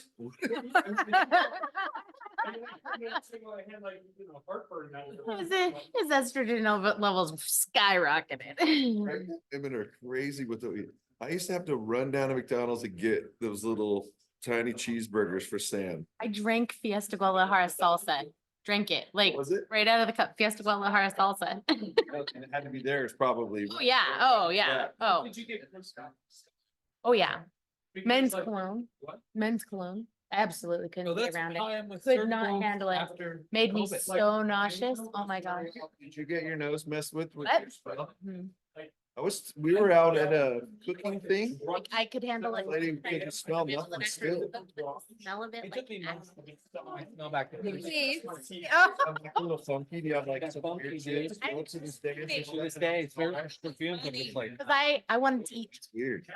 and I told my don't nurse, I like was like, focus. I was freaking out. And I wanted to. One thing I had suck was on rocks. my I was like, I want to mother suck on rocks and I want to eat chalk. And she was like, Still sometimes. but it doesn't. we just need to Alright. supplement your iron. And I was like, Yeah. what? Here we Like, go. yeah, that's your body telling you that you need iron. What's that? Oh, yeah. Me? I have to eat like, well, and especially in the winter time. Like tons of spinach and It just hits close to home to you guys. All right, Yeah. we'd like to get everybody's attention again. The time is now 10:15. We'd ask that everybody take their seats and we're gonna resume our city council meeting. So again, the time is 10:15 and we're gonna resume. So we're gonna turn it back to City Market to hopefully answer that last question for us. Thank you, Mayor. Thank you, council members. I'm actually going to let our architectural team answer this question and provide you with the conditions that we can comply with.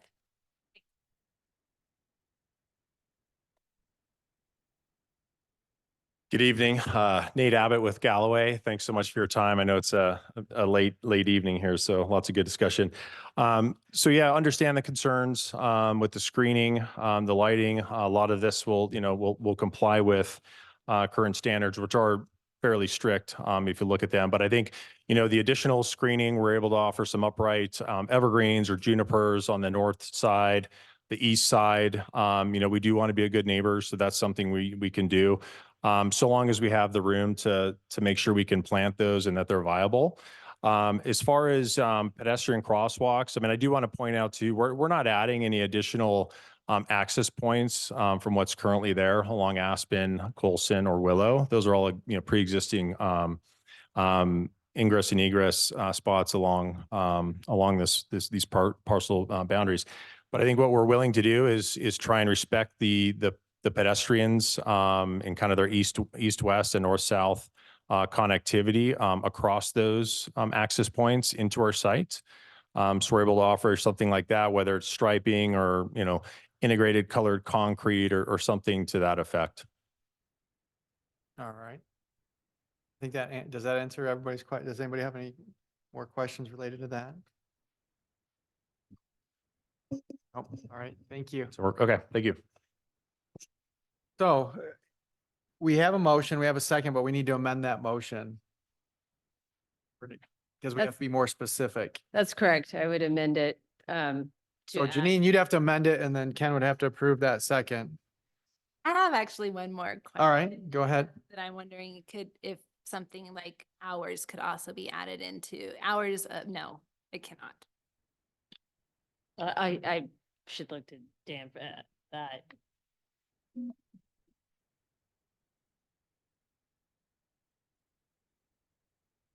In regards to compatibility with residents, that's my general question about that. Or would that just be something you guys would already take into consideration? Yeah, because that's not something that we would take into normal consideration with, like if this were to just be proposed, get the CUP for just the drive up, drive through, it would not be something that we would consider as a part of the site plan. It would just be subjected to the hours of operation that are in the muni code. Yeah. Or what? So there's hours of operation while they're under construction, which I might turn to Henry, but I believe it's 7 to 10, I believe, or 7 to 7. We can look that up to be more specific, but any hours of operation for any business would be in there, not in the land use code. We do not call out any hours of operation for any other commercial use. Okay. So, okay, I missed a little of that. So it could be a 24-hour. It potentially could be a 24 hours. Potentially, yeah. Well, just like the banks drive through for ATM, right? It's 24/7. Yep. Or Maverick. I was just curious. Yeah, no, All it's a right. good question. Okay. I'm just giving an example. Okay. Any more questions or comments before Janine amends her motion? No.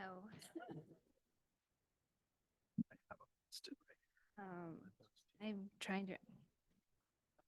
Counselor Purser, all you need to do is just say, I'd like to amend my motion to change the amendments Okay. to, and I've then got it. Dan has those specifically written down for you. Also do, but let's see if they are the same. So The first one being screen adjacent residential properties. I know it was specified in greater detail about where they would be screening, but I think that covers our basis. Allow for lighting / lumen adjustments as long as it doesn't create a safety issue. And then adhere to all conditions from the Colorado Department of Transportation placed on the original CUP application. Okay, I'd like to, Pedestrian striping. I didn't know if we were done discussing that or not, but I do like that if you make it a different color or different striping, it indicates that that's a sidewalk. So when I'm driving across it, it cues me to think, look out for people. If I may, Mr. Mayor and council members, just for clarification, the striping would be across the driveway access, the existing access points on the property. Thank you. so no off-site improvements to pedestrian crosswalks. All the improvements that they would be doing would be on site. Unless required by CDOT. okay. Okay, I'd like to amend my motion to make the amendment stated by Dan Karas. Can you do the second? Are we ready for a second? Yes, because we'll have more discussion if we need to. Does Dan need to state them again or do No. we, okay, a second. Yeah. All right, so we've got, again, a amended first and amended second. Is there any further discussion before we call for a vote? I'd like to just say a couple things. Just to make sure make statements, but at the same time, make sure I'm clear. We are being asked to consider a conditional use permit to appeal planning commission based off of the criteria that is generally stated for issuing a CUP and of course having facts to reverse the appeal. And the limits that we're staying within is because this is in our land use code. These are property rights that people get to use. There are things that I think many of us, or maybe even all of us, we haven't necessarily all stated, but there's issues that we see, but that is because it's outside of the scope of this CUP. And it's also outside of the scope of limiting someone's property rights. There's many things that's like an example is better location, right? We can't do that. These people, if they own the property, they have certain rights and we cannot infringe on those rights. And we are following the letter of the law and applying criteria to issue a CUP and reversing. And that's where I think where we've gone tonight is that that's the battle, is because we have to stay within it because we have other ideas or suggestions, but we are strictly following the laws of the land. And what I appreciate too is it took us a little bit, but I appreciated that we added the amended criteria so that we can make sure that we're getting per se the best we can out of this. And that's how I have looked at this whole process that we've taken for the last whatever hour and a half or whatever it is. But those are my comments. I'll stop there. Okay. so Councilmember Hansi, we might not have mentioned this at the outset of listing off those 3 conditions, but we were operating under the understanding that the council was willing to reverse the planning commission's decision and find that they did err in not following the approval criteria. Yeah, correct. But in an effort to meet the compatibility standard, which is in the approval criteria of CUPs, the following things are going to be required, which is screening from all residential uses and essentially a reduction of lighting and lumen prescriptive standards as long as they don't create a safety issue, and adherence to all review agency criteria that was in the previous application, and that they would create a pedestrian crosswalk across their driveway apron in the limits of their site. That's what I understood as to be No, I appreciate it. I think you're adding some good clarity to the amendment to add to that criteria to strengthen that for us. Thank you. All right. Any other comments before we call for a motion? We didn't really discuss lighting, but if we're looking at reducing some of the lighting levels below the canopy, I mean, there are pretty strict lighting requirements that fueling stations have. Do we know what the maximum foot candles allowed are currently, and maybe what we'd be looking at? Because I don't want to necessarily agree to something that's, already lower than some standard lighting levels that are required by Kroger. So I just want to understand what we're.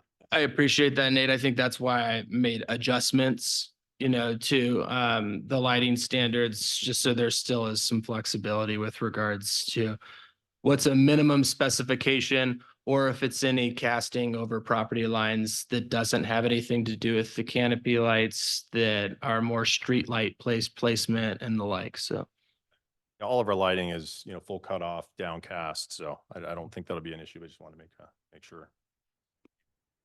All right. I have one more comment. All right. I don't want this to be like us against you guys. Like, we love our city market and we love Ray. You do an amazing job, and like you explained our city market perfectly. I hope no feelings hurt like by all this discussion. Like, we love you. We love you and we want you to stay. It's just. Yeah, I want to echo Amy's, yes, exact sentiments.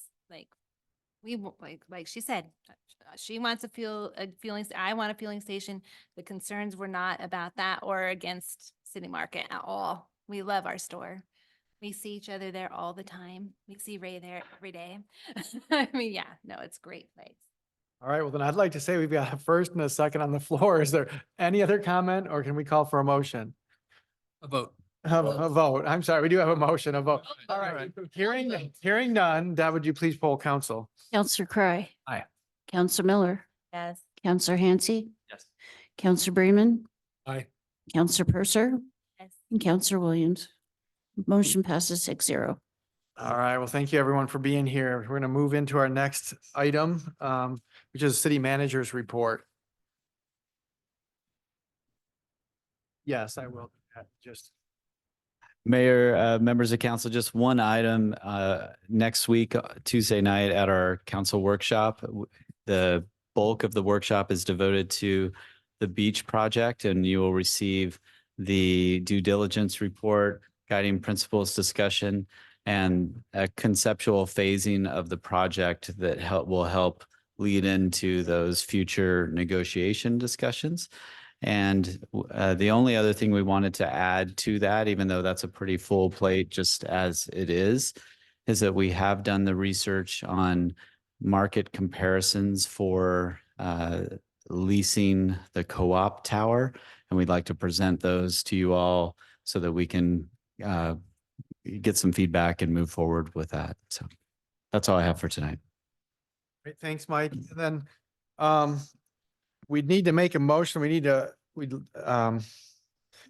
Elizabeth would like to have her review prior to we go through our council reports and actions, since she's gonna have a long night driving home. So I'd like to have a motion where we could move our executive session up before council reports and actions.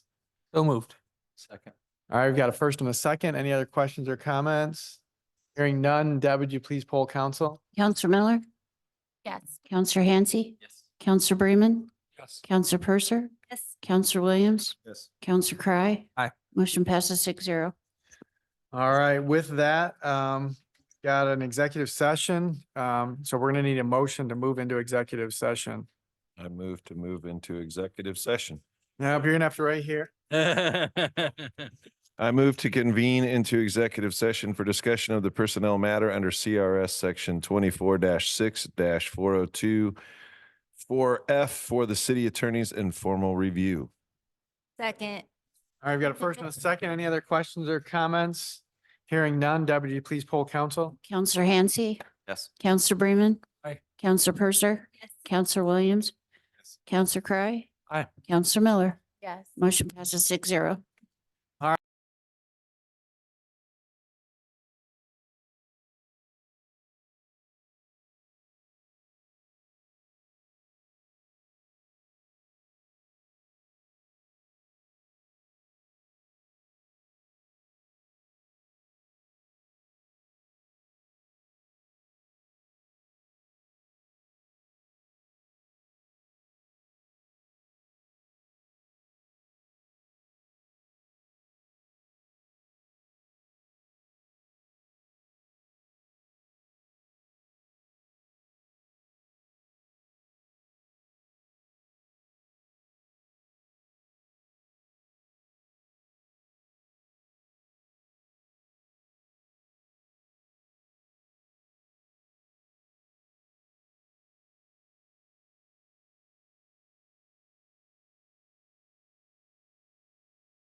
foods aren't. All right, with that, we're gonna move into our council reports and actions.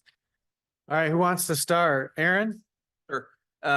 You said none. I know, but I changed my comment. I know, I did say 0. And then I was like, oh yeah, the county letter with, we got that mailed out to us, the county letter that talked about the sanctuary Are you gonna talk to? stuff. What are we? Aren't we? I'm going to, but he can bring it. It doesn't matter. We got to discuss it. So Yep, I have comments on that too. But go ahead. But yeah, I'd like to discuss it. Is that tonight that we want to discuss it, or do we want to? no. So I'll let Mike answer that because Mesa County wrote the letter for all of Mesa County. If we want to write our own individual letter, They want to know if we want to sign on to it. correct. And when's that due date? Well, They've already, so, They did it today and so they did it today.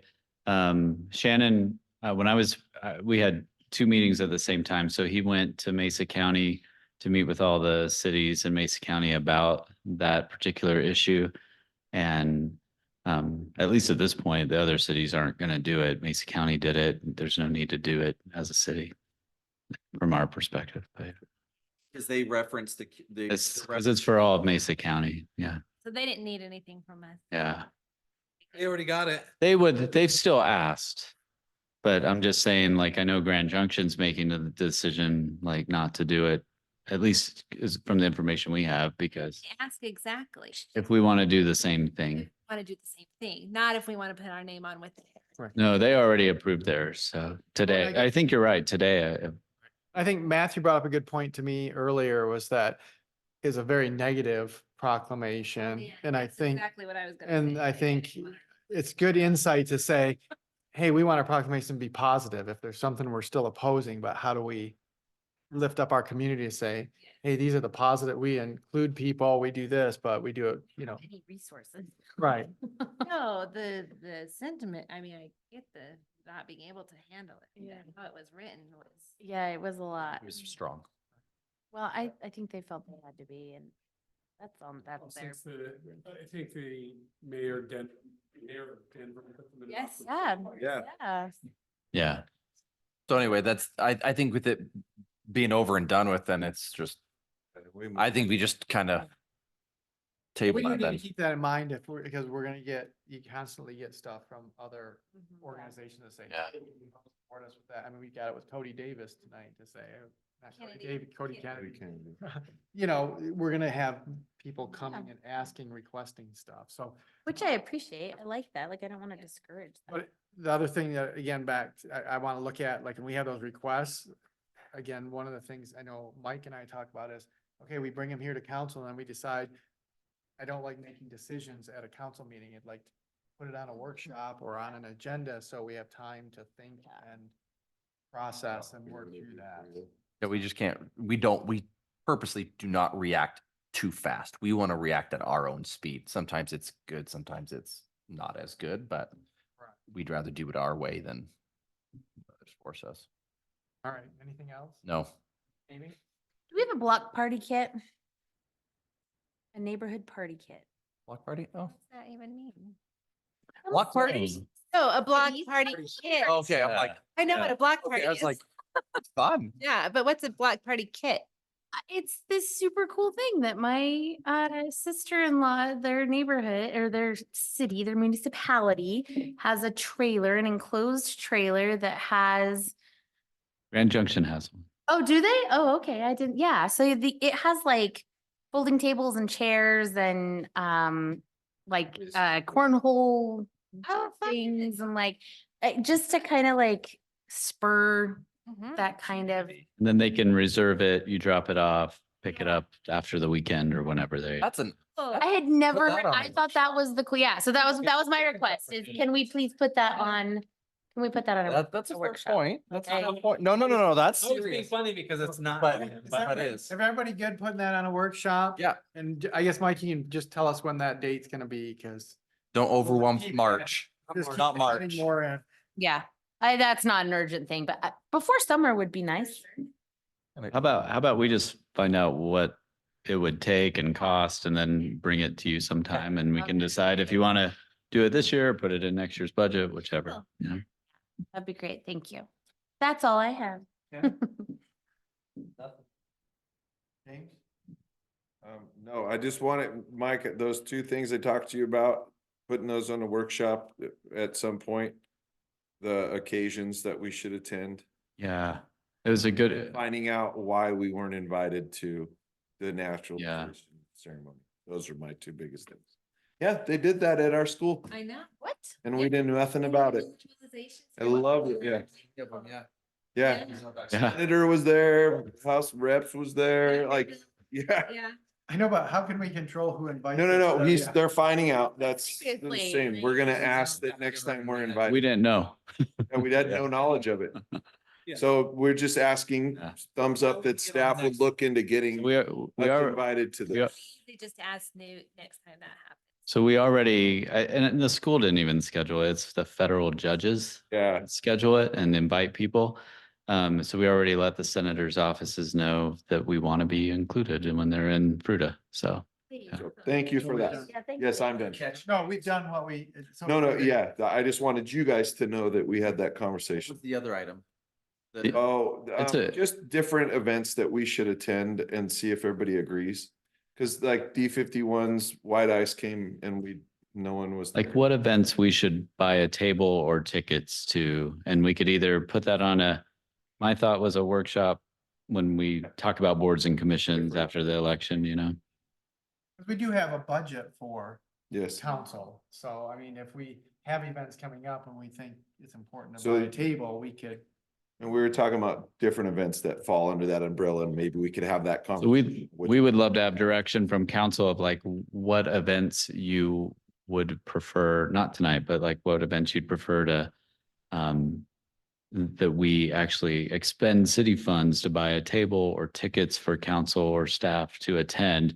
In the past, it was only the chamber. And so, I mean, it's been years since we talked about that, but the chamber gives us that for free. So, well, no, nothing's for free from the chamber. We pay for everything we get. That up.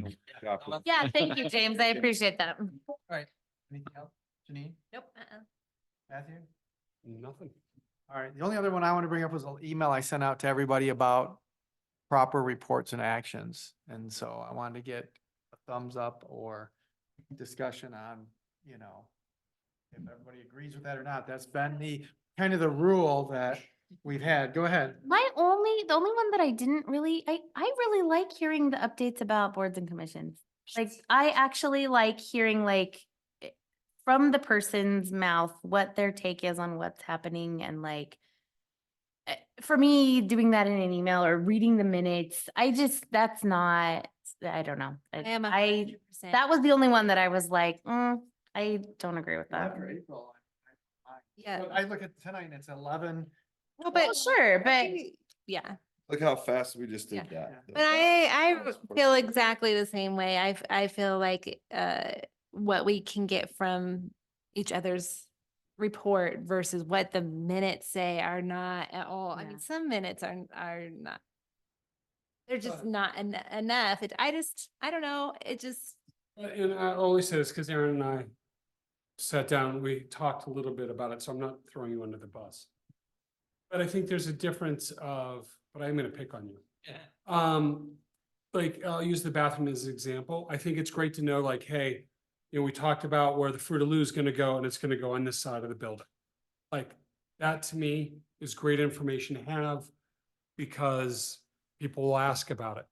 I don't necessarily feel the need to know about everything that went into the decision process versus the outcome. And for me, I think that's the nuance.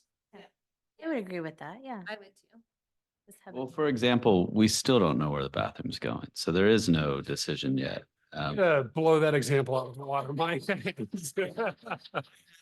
Objective to why I brought it up, but yes, no, I understand what the mayor's saying, I understand what you're saying. But I also like hearing James's concerns about the tourism. That's not something that I'm gonna get from the minutes.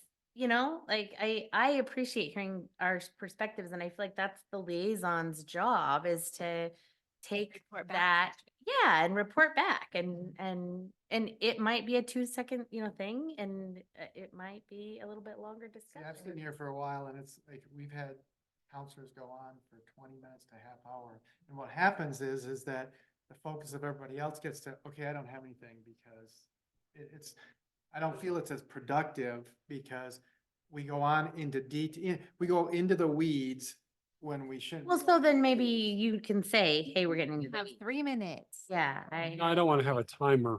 No, I don't. But I think this is a, this is a Done discussion. with timers. This is a discussion, because I've had many cups of coffee with different counselors to say, you can put it concise and get us the information like what you guys are saying without dragging it out. But I want to set a good footing for when we have new counselors come in, because I've heard about Grand Junction and they talk for 15, 20 minutes. I went out to coffee with so-and-so. I did this with so-and-so. It's like, nobody cares what your social life is. It doesn't matter. So again, me, I'd like to have some parameters to say, okay, everybody's kind of like, okay, we're on board with keeping it concise, but if there's stuff that has to come out, you know, and to make it hopefully easier for Matthew as he moves into that role. So that's why I sent it out, because I've, you know, when there were several things discussed. And I'll throw James under the bus, talking about the electrical. So here's a perfect example of it. It was great that I talked about that electrical, because 2 days later, they were over there totally bricking the electrical. And had I not brought it up, I wouldn't have known that they weren't doing the appropriate thing. So when I put in here, if it's something that anybody could ask, you could have called Mike 2 weeks ago and said, Well, hey, what's In going on that with the electric? instance, and I'm not Okay. defensive on No, this. but- Let me walk you through what happened. I brought up that Mulberry Street's concert was happening. And because of that, I needed to figure out what our electrical like is over there, because we've never done that. Which piggybacked into that we're gonna do electrical over here, which piggybacked into, well, let's have a meeting at Mulberry Street so that I could talk to him about what I need over there. Which piggybacked into me realizing that same exact day, they were over here doing the electrical grid and they weren't doing it to what we needed. So it helped. It might not have been exactly what you wanted to have happen, but it was very helpful, because they were over here fixing it and what they were gonna do wasn't adequate for what we needed. And had I not brought that up and had I not had that conversation, I wouldn't have realized they were doing that. And I wouldn't have went over and said, we need more than 130 amp here. Because at that point, we're just wasting money. So I get your point, but in that particular instance, it was very good because of the fact that they were finally doing it. I didn't know they were doing it. And it worked out really good because we were able to tell them, hey, we need more here while they were doing it. So I get the point, but in that particular instance, it was very beneficial. And I think that will happen. I'm just trying to pinpoint, Yeah. okay, where do our meetings go out? I mean, I can't sleep for 2 hours after I get home from a meeting, so I'm gonna be up till 2 probably tonight, just winding down. So how do we keep things concise and on topic? And with tonight, like tonight with public hearings, you can't ease up that, but this part, we can control if we're thinking through what we want to talk about before we get here and we don't get off topic. So Yeah. that's right. I always have a bullet point list, like mine, I always have notes for council meetings. And it's always stuff that I don't really like. I call Mike about stuff like, but it's stuff that I want to talk to you guys organically about, not, I don't know. Well, in my intention on that conversation, I wasn't intending to talk about that power. It organically went there as I talked about the other thing. And again, it worked out. Right. Sarah's gonna fall asleep. So that's what I want to bring up, because these are my concerns, and part of it is, this is how I like to run things, and we've had council in the past, they're like, yes, this is, and I just see it, our meetings gradually get longer and longer. Some of it's from the amount of work, but some of it's from expanding stuff that we could concise down. I appreciate that. And there were things like crosswalks, like just even that example, which actually I need to email Mike about. But anyways, that's a great example of like, that's not something we have to talk about up here. Because anything that anybody'd ask, I get calls all the time. All I do is I forward emails to Mike, or I call him and say, hey, can you take care of this? And within 2 days, it's taken care of. And I don't bring them up at council reports, because it's like, we hire staff that's professionals in their field. They take care of it. I don't think council needs to know that, hey, there was ice outside of this and staff took care of it. It's done and fixed. So that's kind of the stuff I'm trying to. Yeah, I think that was helpful. I still would like to give our report, but other than that, I think those other instructions were helpful for me. Okay. Yeah. Thumbs up? Good. All right, anything else? The time is now 11:20 PM. We adjourn our meeting. Aaron, All I right. told you.